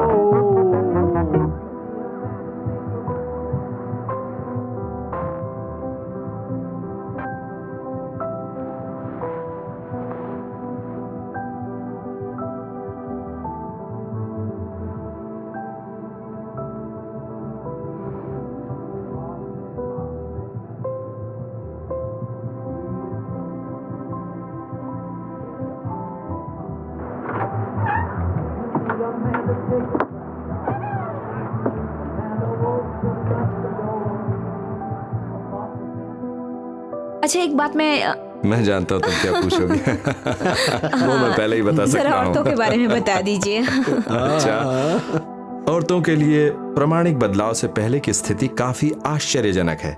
उनकी पहली प्राथमिकता है उनका परिवार, और इसमें ज्यादा चौंकने वाली बात नहीं, क्योंकि हमारे समाज में औरतों की परवरिश ही इस तरह होती है कि एक अच्छी माँ बनना, एक अच्छी बेटी बनना, अपने परिवार को चलाना, बच्चों की देखभाल करना, और दूसरी बात जो हो सकता है आप लोगों को चौंका दे, वो है अपनी आजादी, एक ऐसा एहसास जिसमें वो खुद को स्वतंत्र देखना चाहती है। देखो औरतों के अंदर कितना द्वंद चलता रहता है। साफ दिखता भी है। तीसरी बात थी उनका करियर। अक्सर ये देखा जाता है कि औरतों को अपना करियर चुनने का अधिकार ही नहीं है, क्योंकि वो अपने परिवार की जिम्मेदारियों में इतनी उलझी रहती हैं कि उन्हें वक्त ही नहीं मिल पाता। पर यहीं पर उनकी इच्छाएं, उनकी कामना खत्म नहीं होती। चौथी खूबियां जो औरतों में होती है वो है स्थिति के अनुरूप ढलना, दूसरों के अनुसार खुद को चलाना, और फिर आता है आकर्षण। और यहाँ पर सिर्फ सुंदर दिखने की बात नहीं कर रहे हैं, मतलब मेरा पूरा व्यक्तित्व से है कि उनका पूरा व्यक्तित्व कैसा है, वो कैसी मैं है। एक बात कहूँ, एक औरत की जिंदगी में इस बात की बहुत अहमियत है, क्योंकि हमें हमेशा ये बताया जाता है कि औरतें तो हमेशा दूसरों की खुशी के लिए जीती है, चाहे वो कोई भी हो। आप किसी मैगजीन स्टैंड पर जाइए, हमें वहाँ तकरीबन सभी मैगजीन में औरतों की खूबसूरती या उनकी बाहरी सुंदरता के बारे में ही छपा दिखेगा। मेकअप के बारे में, नए नए बैग्स, ट्रेंड के बारे में, कुछ इसी तरह की बातें। तो ये सारी की सारी बातें थी औरतों की पहली चंद खूबियां प्रामाणिक बदलाव से पहले की। उम्मीद है कि बात की और अच्छी होंगी। अच्छी, ऐसा बदलाव कि तुम सोच भी नहीं सकती। सबसे पहली प्राथमिकता एक औरत के लिए जब उसमें प्रामाणिक बदलाव आए, यहाँ लिखा है कि खुद का विकास। देखा आपने पहले वो कैसे सिर्फ दूसरों का ख्याल रखती थी, उनके बारे में सोचती थी।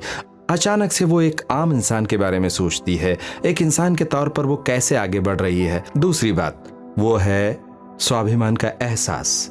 मैं किस लायक हूँ, मेरी अहमियत क्या है मेरी नजरों में, मैं एक लायक इंसान हूँ या नहीं। और तीसरी बात थी आध्यात्मिकता, मेरा जुड़ाव, मेरे विचारों का जुड़ाव उससे जो यहीं कहीं है, एक महान ताकत के रूप में। फिर आती है खुशहाली। देखिए ये भी पहले उस सूची में नहीं थी, तकरीबन सूची के अंत में इसका स्थान था। ये ऐसा कितनी बार होता है कि औरतों को ये सिखाकर बड़ा किया जाता है कि उनकी खुशी ही सबसे ज्यादा अहमियत रखती है, उन्हें वो करवाना जो उन्हें करना चाहिए, ना कि वो सोचे कि उन्हें खुश रहने का अधिकार ही नहीं है। और फिर एक शानदार खूबी आती है जिसे कहते हैं क्षमा करना, जो उनकी जिंदगी में काफी अहमियत रखती है। क्षमा ये तो करना अच्छी बात है, क्योंकि इससे आप उन लोगों को भी माफ कर सकते हैं जिन्होंने हमें वो सब गलत सिखाया कि हमें जिंदगी में क्या करना चाहिए और क्या नहीं। हाँ, वैसे ऐसी कई प्रकार की नाराजगी होती है जो लोगों के अंदर पनपने लगती हैं, और कई बार तो अक्सर लोग उसे ताउम्र अपने साथ ढोते रहते हैं। और जो तुम हमेशा सही वक्त पर आते हो, खाना बनाना है, बहुत ही सही वक्त पर। मजे कीजिए। Thank you Thank you. Very much. Good night बच्चों, गुड नाइट। आराम से सोना, ठीक है? Mom Good night. एक ग्लास पानी मिलेगा प्लीज? हाँ अभी लाती हूँ।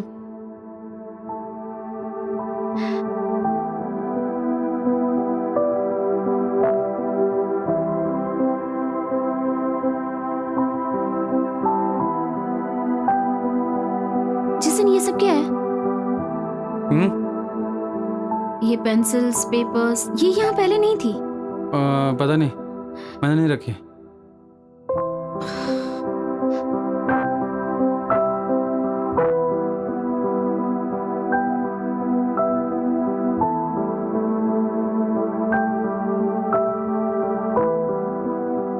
जेसन, हाँ मैं जाकर शावर लेके आती हूँ। Okay.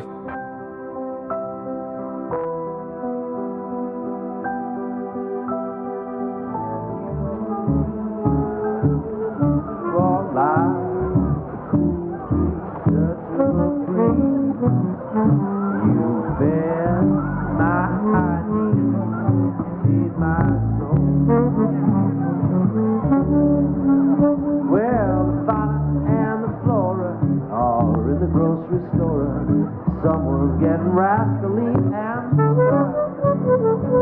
Father says to Flora, I really do adore ya. Flora says I know why. You are like one hot spot in the sun. after a long winter storm.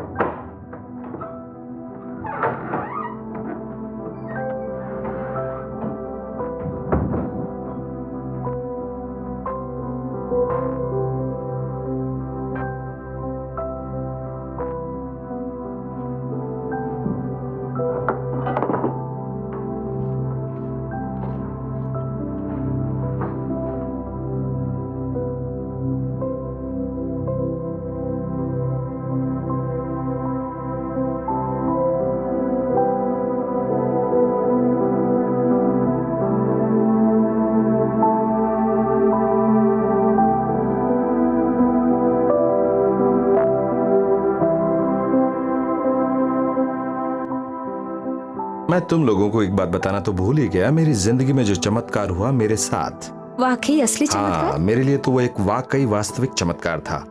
वो एक ऐसी घटना है जिसे मैं कभी नहीं भूल सकता, चाह कर भी नहीं। ये बात है सन 2000 की, जब मैं 25 लोगों की एक टोली को आध्यात्मिक दौरे पर ले गया था San Francisco.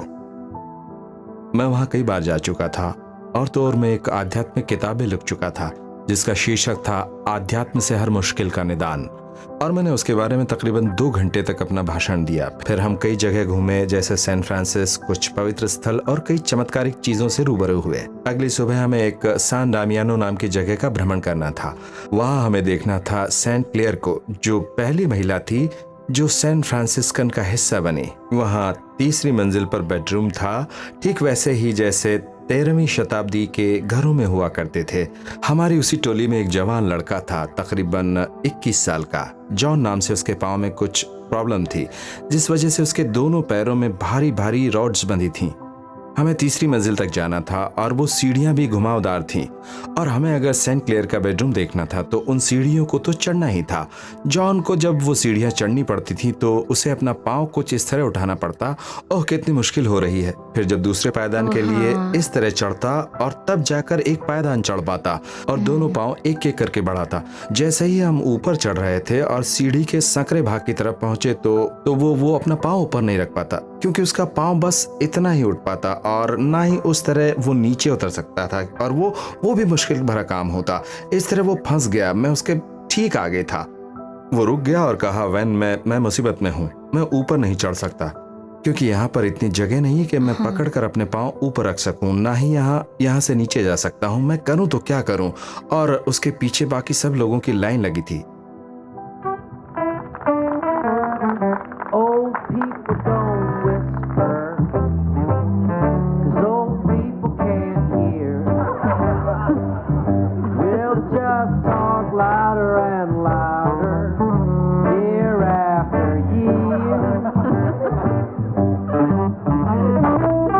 Stop looking at me funny, get over here, and I'll whisper. मेरे साथ डांस करोगी? अरे नहीं, मुझे नाचना नहीं आता। अरे जाओ तो, ये बहुत अच्छा डांस करते हैं। Old backs grow stiff, old feet grow wider and longer, old dreamers drift. I'm drifting over your way.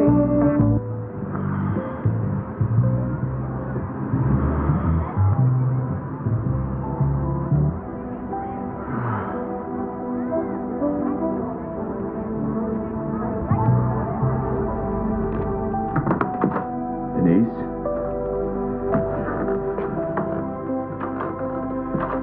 Denise?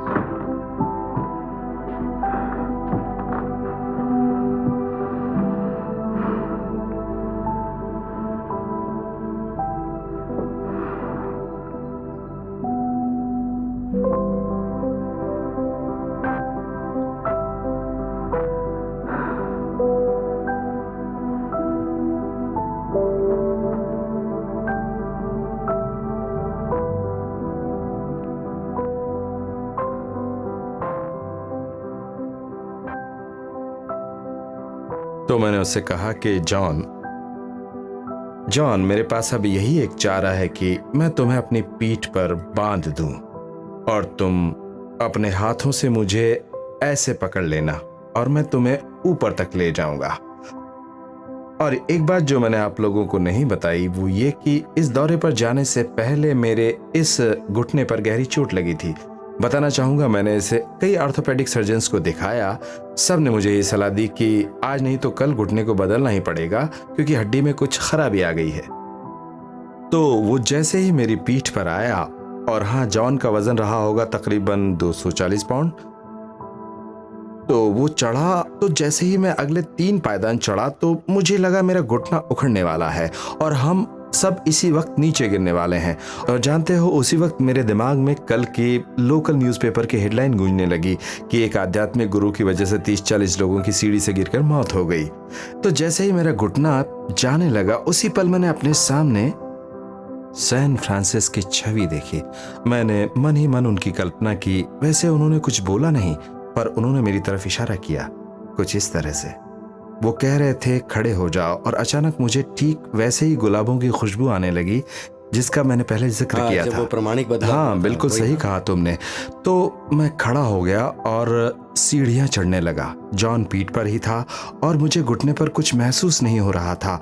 वो खुद सही हो गया था और मैंने अचानक एक ऐसी शक्ति का संचार महसूस किया जो पहले कभी नहीं किया था। और मैं धीरे से तेज तेज चढ़ने लगा और वो मेरी पीठ पर ही था।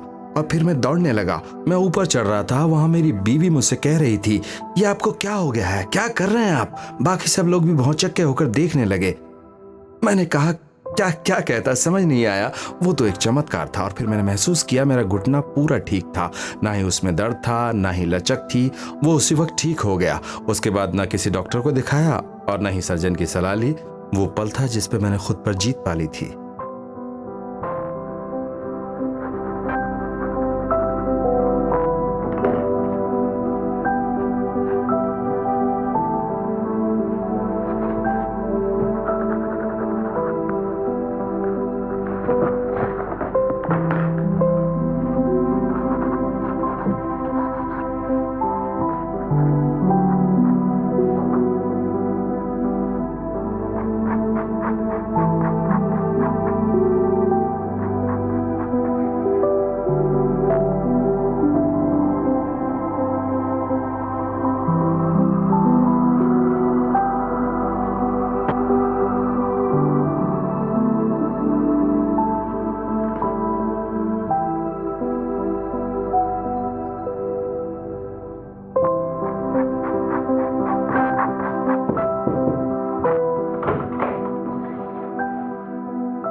सोना या नहीं? हाँ, बस आ ही रही थी।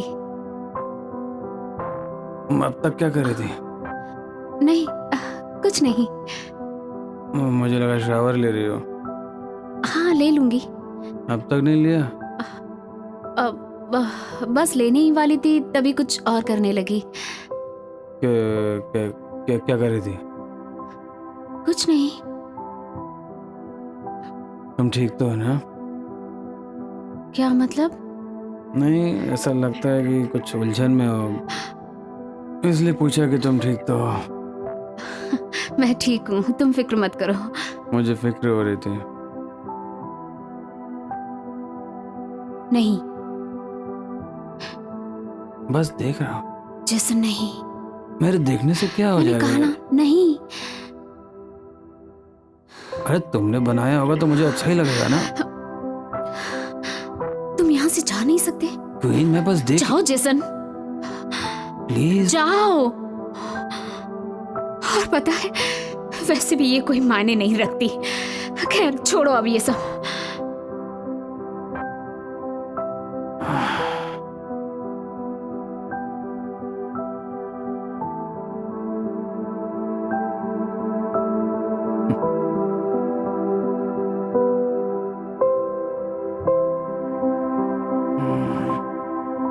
धीरे धीरे मैं इस चमत्कार के बारे में सबको बताने लगा। पर फिर मैंने क्या किया, जब लोग मुझसे पूछने लगे कि ये मेरे साथ ही क्यों हुआ, तो मैं उन्हें जवाब देता कि आखिर क्यों नहीं हो सकता?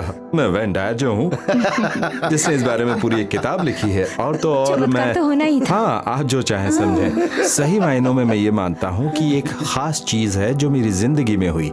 ये तभी होता है जब आपके वहम की इन चीजों में भागीदारी नहीं होती है। और उस दौरान क्या हुआ, मेरा अहम न जाने कहाँ भाग गया। ऐसी बात नहीं कि मैं कोई महान शख्स हूँ या मैं आध्यात्मिक हूँ या मैं कोई खास इंसान हूँ। मेरी तत्कालिक प्रतिक्रिया उस वक्त जब जॉन को जरूरत थी उसके दिल को छू गई, और तभी ये चमत्कार होता है। उस एक पल में जब आप कुछ ऐसा सोचते हैं अपने साथियों के लिए जब उन्हें मदद की जरूरत होती है, और तभी वो दरवाजे खुलते हैं जहां आपके गुरु आपके सामने खड़े मिलते हैं, आपको रास्ता दिखाते हैं।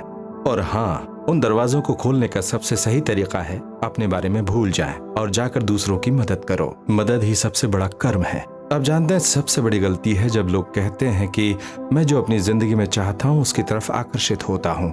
मैं ये बात को दावे के साथ कहता हूँ कि हम उससे आकर्षित नहीं होते जो हम चाहते हैं, हम उससे आकर्षित होते हैं जो हम हैं, सही। जो हम होते हैं। I would have been too shy. I'm such an earnest guy. I would have known first things to say.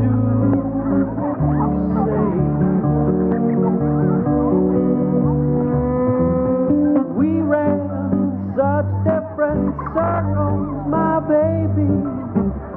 Diagram different lines. Now we gaze at the moon. Hey! Hey! Denise! Denise! मेरी chat, बात मुझे सुनो। माफ कर दो, मुझसे गलती हो गई। नहीं नहीं, मुझे देखो, मुझे देखो। सब ठीक है। नहीं, कुछ ठीक नहीं है, मेरी गलती है, सब सब मैंने ठीक किया हो है। जाएगा डेनिस, नहीं। ठीक हो जाएगा। तुमने कुछ नहीं किया। ऐसा मेरी वजह से हुआ, मुझसे नहीं, गलती हो मैंने गई। किया। मैं कारण हूँ इस सबका। मेरी बात सुनो Dennis, I am sorry. I love you. मैं तुमसे बहुत प्यार करता हूँ। सब कुछ ठीक हो जाएगा।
रुको मत जो, अच्छा बजा रहे हो।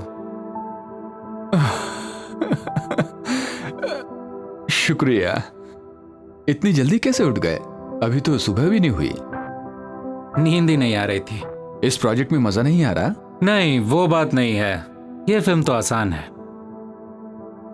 यही तो मेरा काम है, सब संभाल लेता हूं मैं। अच्छा, चॉपस्टिक तो सुना होगा? हाँ, सुना करता था।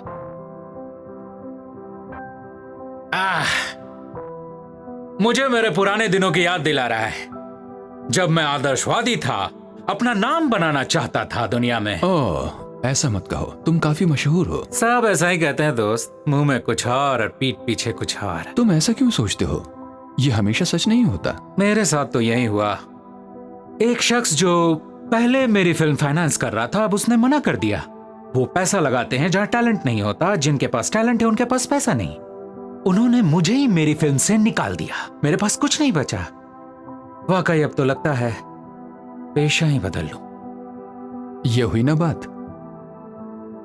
क्या बात? तुम हार मान रहे हो, अच्छी बात है।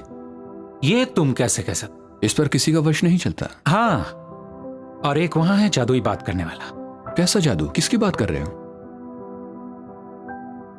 मैं पता नहीं मैं आखिर ये बातें तुमसे क्यों कर रहा हूं, तुम जो कोई भी हो। मैं कोई भी हूं, पर अपना दोस्त ही समझना, यकीन मानो। तुम पियानो तो जबरदस्त बजाते हो, तुम इसे अपना पेशा ही क्यों नहीं बना देते? वैसे कुछ समय के लिए तो बनाया था। तो फिर क्या हो गया? और मैं तब बजाया करता था जब मैं जवान था। मैं दिल से बजाता था, और जैसे ही मेरी उम्र बढ़ती गई मैं देखने लगा लोग मुझे बजाता देख आनंद लेते हैं। तब मैं ज्यादातर उन्हीं के लिए बजाने लगा, ना कि खुद के लिए। और मेरे अंदर ये डर भी बैठ गया कि मैं उन्हें नाराज न कर दूं, इसलिए मैंने वो किया। फिर क्या किया? मैंने सब कुछ बिगाड़ दिया था। मैंने बड़ी ही चालाकी से अपनी एक परफॉर्मेंस के दौरान मैंने गलत नोट बजा दिया, जानबूझकर। वो एक टेस्ट था, ये देखने के लिए कि वो लोग मुझे उसी तरह प्यार करते हैं या नहीं, और उन्होंने वैसा प्यार नहीं दिया। न जाने कितने दिनों तक मैंने पियानो को छुआ तक नहीं। सचमुच ये पागलपन था, जबकि इसे बजाने में मुझे कितना आनंद मिलता था। हाँ, वो तो मैं देख रहा था। ये ऐसा ही पड़ा रहा सालों तक। मैंने छुआ भी नहीं, ना गौर किया इस पर। तुम एक पियानो प्लेयर हो, मैं समझ नहीं पाया। तुम्हें वाकई पता नहीं चला? तो तुम बेसुरी धुनों को कैसे सह सकते हो? अगर गौर से सुनो तो सुर में भी लग सकती है। हाँ, एक मिनट सुनो सुनो। सुनाई दे रहा है? मुझे कुछ सुनाई नहीं दिया। सुनो सुनो।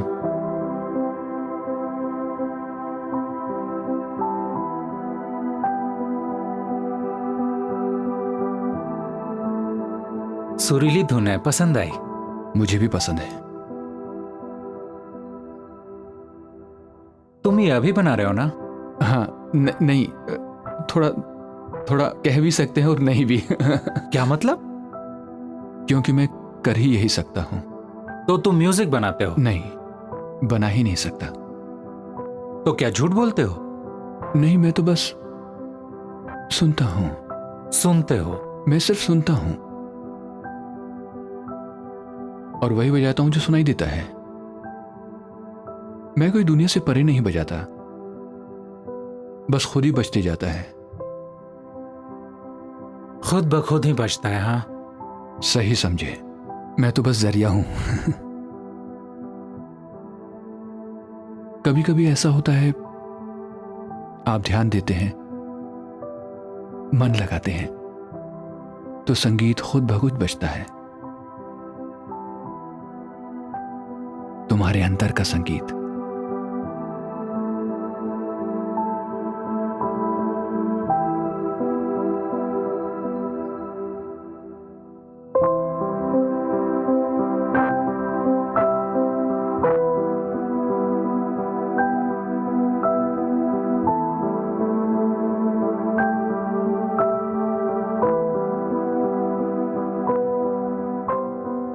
अपने जीवन में आप कुछ भी ढूंढ रहे हो, वो आपके लिए कहीं ना कहीं है। वो तभी आपको मिलेगा और वहीं मिलेगा जहां और जब उसकी जरूरत होगी। ये आपके दिमाग में हमेशा चलता रहता है। आपको इस प्रोजेक्ट को पूरा करने के लिए चाहे किसी भी चीज की जरूरत हो, आप कुछ भी नया बनाना चाहते हैं, वो सब तय है। आप बस तैयार रहिए और चीजें होने दीजिए।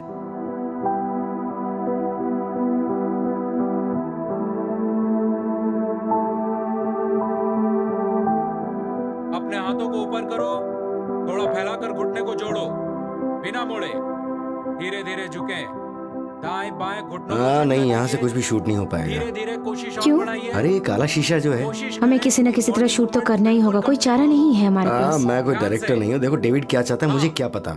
वो है कहाँ लेकिन अब तक। लगता है कल रात का नशा अभी तक उतरा नहीं। थोड़ा और सीधा, पर अगर शूट करना है तो अंदर जाना ही होगा, बाहर से तो कुछ नहीं हो ओह। सकता। क्या बात है, तो जाओ ना, शूट शुरू करो। तो तुम अंदर नहीं आ रही हो?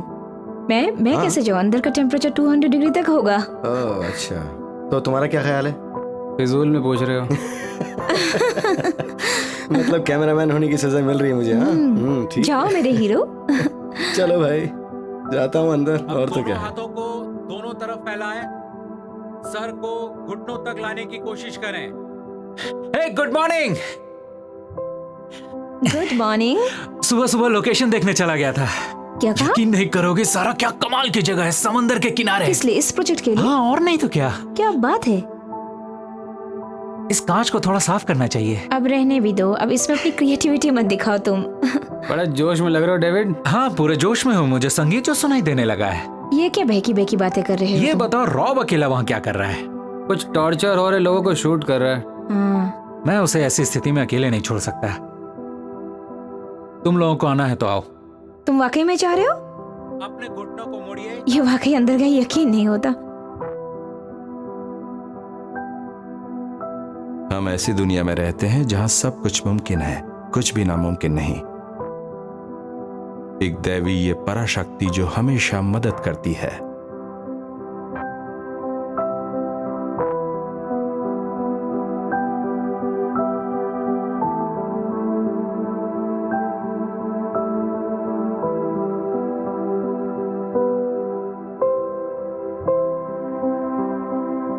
हम एक ऐसी स्थिति में पहुंच जाते हैं जहां सिर्फ खुद के बारे में सोचना बंद कर देते हैं, और अब तक जिन भी चीज़ों को आप वाकई सिर्फ खुद के लिए पाना चाहते थे, आप उसके बारे में सोचते हैं, कैसे मैं इन चीज़ों को दूसरों के लिए पा सकता हूं, ना कि सिर्फ मेरे लिए। और यहीं से आपकी शुरुआत होती है।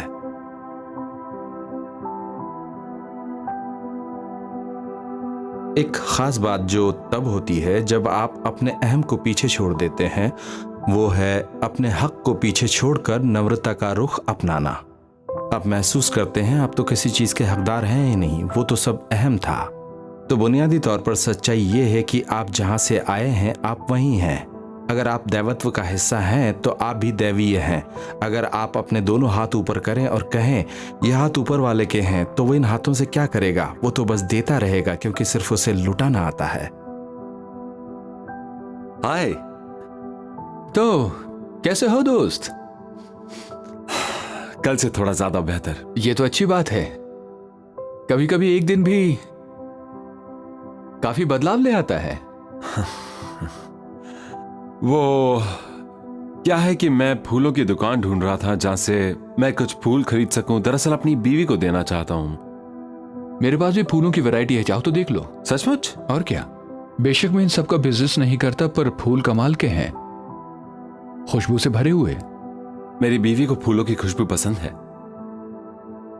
यहाँ नीचे से पकड़ो, वहां ऊपर से थोड़ा काटो और पूरा यहाँ नीचे से एक एंगल बनाकर, ध्यान से। क्या बात है, गुड। पहली बार में ही इतनी परफेक्शन। तो आपको गार्डनिंग अच्छी नहीं लगती? नहीं, दरअसल मेरे गार्डन में मेरा माली देख रेख करता है। हर कोई तुम जैसा नहीं हो सकता। सही कहा ना? नहीं, मुझे तो ये सब करके बहुत संतुष्टि मिलती है। इंसान की जिंदगी में फूलों की क्या अहमियत है ये मैं अब समझा। क्यों, अपनी बीवी को पहले कभी नहीं दिया? नहीं, ये पहला मौका है। यहाँ घूमने आए हो? हाँ, यही समझ लीजिए।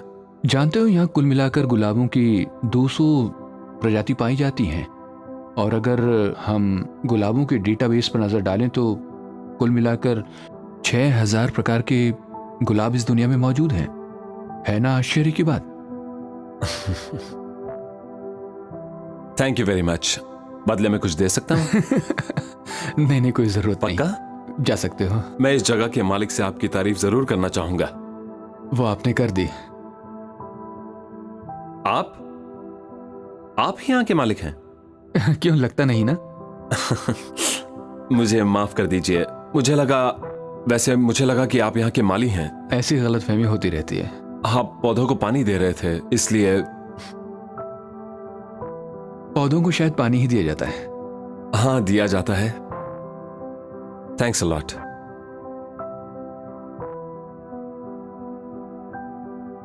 एक मदद कर सकते हैं? हाँ, बोलो ना।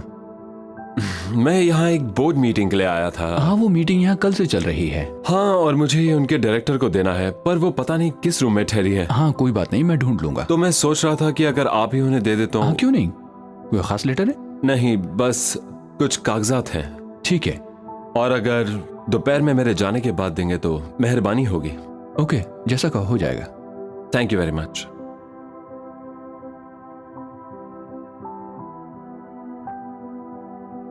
तो आप अपने विचार को बदल देते हैं, मैं क्या हासिल कर सकता हूं से मैं किसको कितना दे सकता हूं तक। अगर आपका ध्येय खुद से हटकर दुनिया को देने में रहेगा तो खुद ब खुद वो शक्ति आपको देगी। वो देवी शक्ति खुद आपकी इच्छा पूरी करेगी और आपको खुद उस मदद के लिए आगे बढ़ना होगा, तब जाकर आपका असली बदलाव पूरा होगा। उस जगह पर पहुंचना, वो भी बिना अहम के। हे चैट, कल तुम्हें गोल्फ में मिस किया, कितना मजा आया हमें। हाँ, काम में फंस गया था। हाँ, काम है तो क्या कर सकते हैं। वही तो क्या रिपोर्ट है? कुछ नहीं, उन्हें अभी भी पैसा चाहिए। एक बार उन्हें पैसा मिल जाए तो कॉन्ट्रैक्ट भी आ ही जाएगा। चलो कल सिटी में मिलते हैं। Okay, bye. थोड़ा धीरे चलो भाई, इन फूलों को कुछ नहीं होना चाहिए। बहुत दूर से आए हैं ये फूल। आओ, तुम्हें अंदाजा नहीं है ये कितने कीमती हैं। ध्यान से, उसी फ्लोर पे जहाँ मेयर हैं, और दूसरे फ्लोर पे मत चले जाना। ध्यान से। Thank you.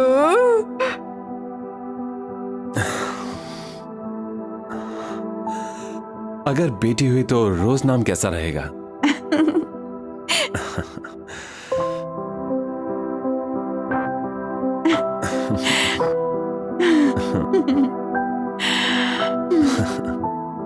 जब हम अपनी जिंदगी के इस दौर पर कदम रखते हैं, इसका मतलब ये नहीं आकांक्षाएं नहीं होती। हमारी आकांक्षाओं को मतलब मिल जाता है, हमारी आकांक्षाएं बदल जाती हैं। अब हमारी आकांक्षा किसी मकसद के लिए तब्दील हो चुकी है। आपको एक कदम पीछे हटकर चीजों को गौर से देखना होगा। आप एक प्रक्रिया के अनुरूप जीते हैं, अपनी उस शक्ति पर यकीन रखते हैं जो आपको चला रही है, आडंबरों से खुद को किनारा कर लेते हैं, और वही किनारा आपको किसी प्रकार की जंग में शामिल नहीं करता। उसी से आप चैन और सुकून पाते हैं, और आप वो नहीं हैं जो आप अपने साथ चीजें होने की वजह से हैं। जंग खत्म हो गई है। मुझसे ये सवाल हमेशा पूछा जाता है कि अहम का उद्देश्य क्या होता है, तो मेरा जवाब होता है कि हमें इस मुद्दे को यहीं छोड़ देना चाहिए, क्योंकि अहम हमारा नकली रूप है, और उसकी चर्चा करना मतलब एक नकली धोखे की चर्चा करना, और जो सच है ही नहीं उसके बारे में चर्चा करने से क्या फायदा। हमारा वास्तविक रूप अहम से कहीं परे है। हम सब जानते हैं कि हम यहाँ एक ही मकसद से आए हैं, बावजूद इसके हम सब एक दूसरे से ऐसे पेश आते हैं जैसे कोई अजनबी हो, और हमें यहाँ ऐसे ही जीना है, ऐसे ही अपना किरदार निभाना है। और ये शायद सच भी है। बदलाव कई तरीकों से हो सकता है। ये एक वाक्य से भी हो सकता है, एक वाक्य से भी। कोई भी बड़ी घटना इसकी वजह बन सकती है, चाहे कुछ भी हो सकती है, पर परिणाम हमेशा एक ही रहता है। आपको यह एहसास होने लगता है आप यहाँ अपनी जिंदगी पर दबाव डालने नहीं आए हैं, ना ही कोई मशक्कत की जरूरत है। हम यहाँ आनंद लेने आए हैं और शांति से जीने आए हैं। मैं तो यही सोच रही हूँ कि इन छुट्टियों के बाद घर जाकर क्या क्या करना है। अच्छा, वही जो हमेशा से करते आई हूँ। दिन में तकरीबन 20 घंटे बाकी सभी के बारे में सोचती रहती हूँ, उनकी प्रॉब्लम्स के बारे में सोचती रहती हूँ। तुम्हारी कितनी अहमियत है हम सब जानते हैं। नहीं, मेरा ये मतलब नहीं था। मुझे तुम्हारा और बच्चों का ख्याल रखना अच्छा लगता है। मैं चाहती हूँ, मैं अपनी फैमिली से प्यार करती हूँ, पर जब मैं पेंटिंग करती हूँ मैं किसी और दुनिया में चली जाती हूँ। एक अलौकिक जुड़ाव सा महसूस करती हूँ, खुशी मिलती है। उसे मिस करती हो? बहुत मिस करती हूँ। कल सुना तुमने? जैक ने कहा मैं पेंटिंग नहीं जानती। मुझे लगा मेरे खुद के बच्चे मेरी पहचान नहीं जानते, उन्हें ये नहीं पता कि उनकी मॉम क्या करती है।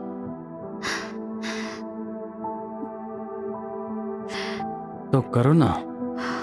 क्या कहा? हाँ, करना चाहिए। Thank you Jason.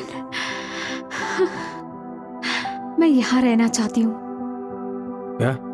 सिर्फ एक हफ्ते के लिए। अभी सिर्फ अगले हफ्ते के लिए। तुम यहाँ पूरे हफ्ते अकेले रहोगी? जेसन, मेरे शरीर का एक एक टुकड़ा यहाँ रहने को बेताब है। बस कुछ और मैं दिन। तुम्हारी जेसन, बात तो सुन रहा हूँ, पर मेरे कुछ भी पल्ले नहीं पड़ रहा है। मैं यहाँ खुद के साथ वक्त बिताना चाहती हूँ।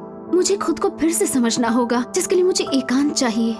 क्वीन, तुम 2 छोटे बच्चों की माँ हो, तो एकांत कैसे मिलेगा तुम्हें? जेसन, तुम जानते हो मैं तुमसे प्यार करती हूँ, बच्चों से प्यार करती हूँ, और मैं खुद से प्यार करना भूल गई हूँ। मुझे जरूरत है उसकी।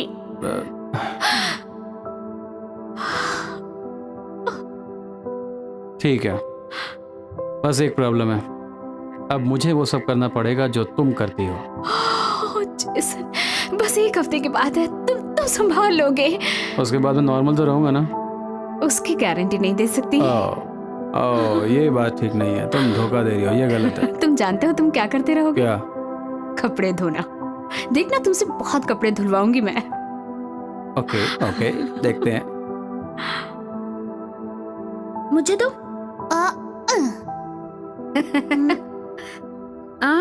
मैं मारता हूँ अभी। अगर आप अपनी जिंदगी में वो दरवाजे खुले देखना चाहते हैं तो आप अपने हम को खुद से दूर ही रखिए और खुद को इस दैविक लोक में जीने का मौका दीजिए अपनी पवित्र आत्मा के साथ। और लाओ त्सु में इसकी 4 विशेषताएं बताई गई हैं, जो कि इस तरह से हैं। पहली, सबका सत्कार करें। दूसरे शब्दों में आदर सम्मान करें।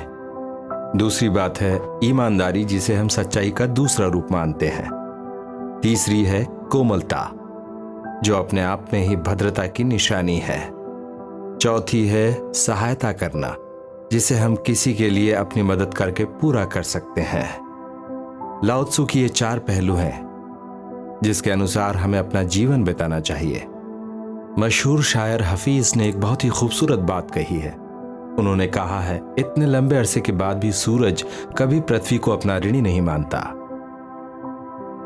जरा सोचो, ऐसे ही प्यार में कितनी शक्ति होगी जो पूरी दुनिया को रोशन कर सकता है।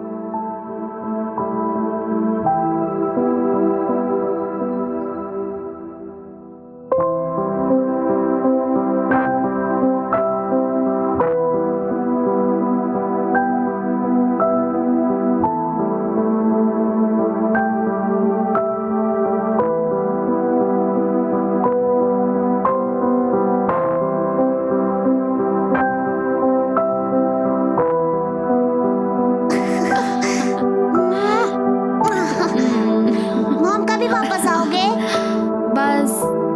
बस एक हफ्ते में। चलो, बाय बाय बाय।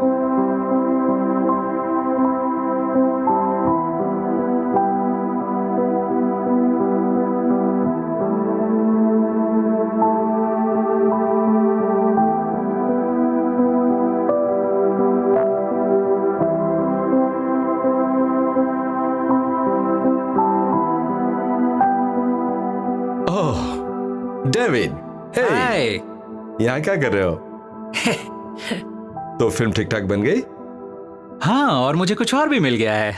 मुझे क्या जैसे है? प्रेरणा मिल गई है डॉक्टर। मैं अभी अपने सभी फुटेज देख रहा था और मुझे लगा कि मुझे कुछ करना चाहिए इन सब के साथ, कुछ नया। जैसे कि क्या? इस जगह के बारे में। इस जगह में कुछ है, जैसा आप कह रहे थे, लोग महसूस करते हैं। शायद हम कुछ इससे नया कर सकते हैं। ओह अच्छा, क्या बात कर रहे हो? मुझे तो लगा तुम एक टेक्नीशियन हो। ऐसी बात पहले कभी नहीं सुनी मैं तुमसे। वैसा ही हूँ,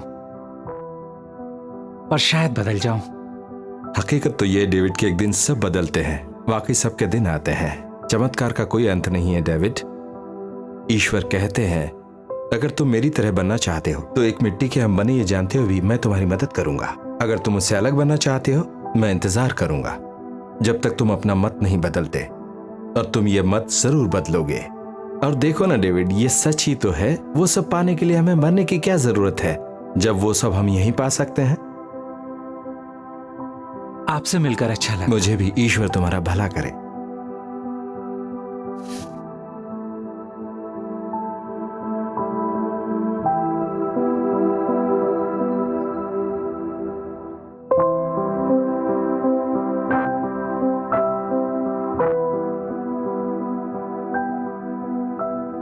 किसी को ये पूछने की जरूरत नहीं कि उसका क्या मकसद है, अगर वो सिर्फ दूसरों की सेवा को प्राथमिकता दे। अगर आप सिर्फ एक दिन भी ये सोचने पर जोर डालें कि किस तरह दूसरों की जिंदगी संवार सकते हैं, आप ऐसी सोच हमेशा रखें, क्योंकि ईश्वर भी हमेशा यही सोचते हैं। ये एक पुरानी धारणा है जो आज भी सच साबित होती है। किसी के दिल को छूना कई पैसों से हमेशा महान है। मेरे दोस्त बिरेन केडी कहते हैं, जो आपके पास नहीं है उस चीज को पाने की कामना करना पागलपन की निशानी है। वाकई ये सच है। आपको और कुछ नहीं चाहिए। इससे कोई फर्क नहीं पड़ता आप क्या करते हैं। आप एक टैक्सी ड्राइवर हो सकते हैं, या टीचर, या फैक्ट्री वर्कर, या मैनेजर हैं। मायने रखता है आप इस बात पर कितना ध्यान देते हैं कि आप कितनों की मदद करते हैं। उन लोगों के बारे में सोचिए जो रोज आपको रास्ते में मिलते हैं, चाहे वो किसी भी तबके के हों। आप ऐसा बिजनेस शुरू कर सकते हैं जिसमें आपको उसके मुनाफे के बारे में न सोचकर अपनी सुविधा प्रदान करने के बारे में सोचना चाहिए। आप अपनी जिंदगी को उन 4 पहलुओं के मुताबिक चलता पाएंगे। मैं कैसे सत्कार करूं, मैं कैसे ईमानदारी करूं, कैसे सबके प्रति कोमल भाव रखूं। हमारा बीता हुआ कल हमें बताता है हम क्या कर सकते हैं और क्या नहीं, और समाज ने हमें क्या बनाया है। पर आने वाले कल में बदलाव के बाद हम उस अलौकिक शक्ति से जुड़ जाते हैं जो खुद सबका ध्यान रख रही है। हमें अब कुछ नहीं करना। क्या आप खुद को सांस लेने से रोक सकते हैं? अपने नाखून बढ़ने से रोक सकते हैं? हमें बस उन पहलुओं के मुताबिक चलना है। वहां कोई और है जो हम सबका ख्याल रखने के लिए मौजूद है। हमें बस खुद को हवाले करना है। खुद को उसके हवाले करना है जो आपसे महान है और आप जिससे जुड़े हैं, जो वाकई यहाँ की हर चीज काबू करता है। हमारे खुद के अंदर एक एहसास है जो इस हकीकत से वाकिफ है कि हमने अपनी जिंदगी में एक बदलाव किया है। हमारे खुद के अंदर एक एहसास है कि हमने अपनी जिंदगी में एक बदलाव किया है, और ये पृथ्वी जहां मैंने अपना जीवन बिताया है, इसे छोड़ते समय मैं ये सोचूं कि किसी की जिंदगी को नया मोड़ मिला है सिर्फ मेरी मौजूदगी से। हम सभी ये चाहते हैं। यह सिर्फ उम्र और खुद को पाने की बात नहीं है। आप भले कोई भी हो, किसी भी उम्र के हो, आप सिर्फ एक सूझ दूर है अपनी जिंदगी बदलने से। This is not a race.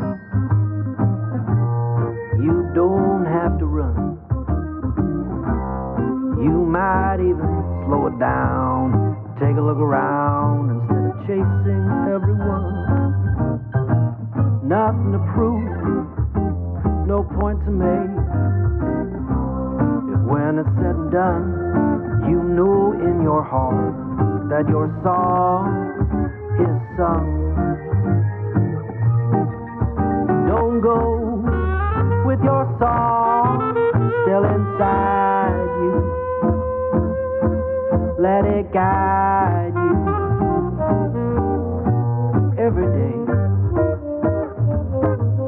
We all know that it's good to be humble, but don't mumble your life away. You could lose it all. You would still feel like you won. You might fall out of the sky, learn to fly just by reaching for the sun. No need to fret about regret. If when it's said and done, you know in your heart that your song is sung. With your song still inside you, let it guide you every day. We all know that it's good to be humble, but don't grumble your life away. A little teamwork now. La la la la la, la la la la la, lo la lo la lo, lo la lo la lo, la la la la la la la, la la la la la la la, lo la lo lo lo lo, lo la lo lo lo lo, rubber da scrub, hobba de hop hobba do, hooba da hooba da hooba de hub, hooba de hooba de hooba de ho.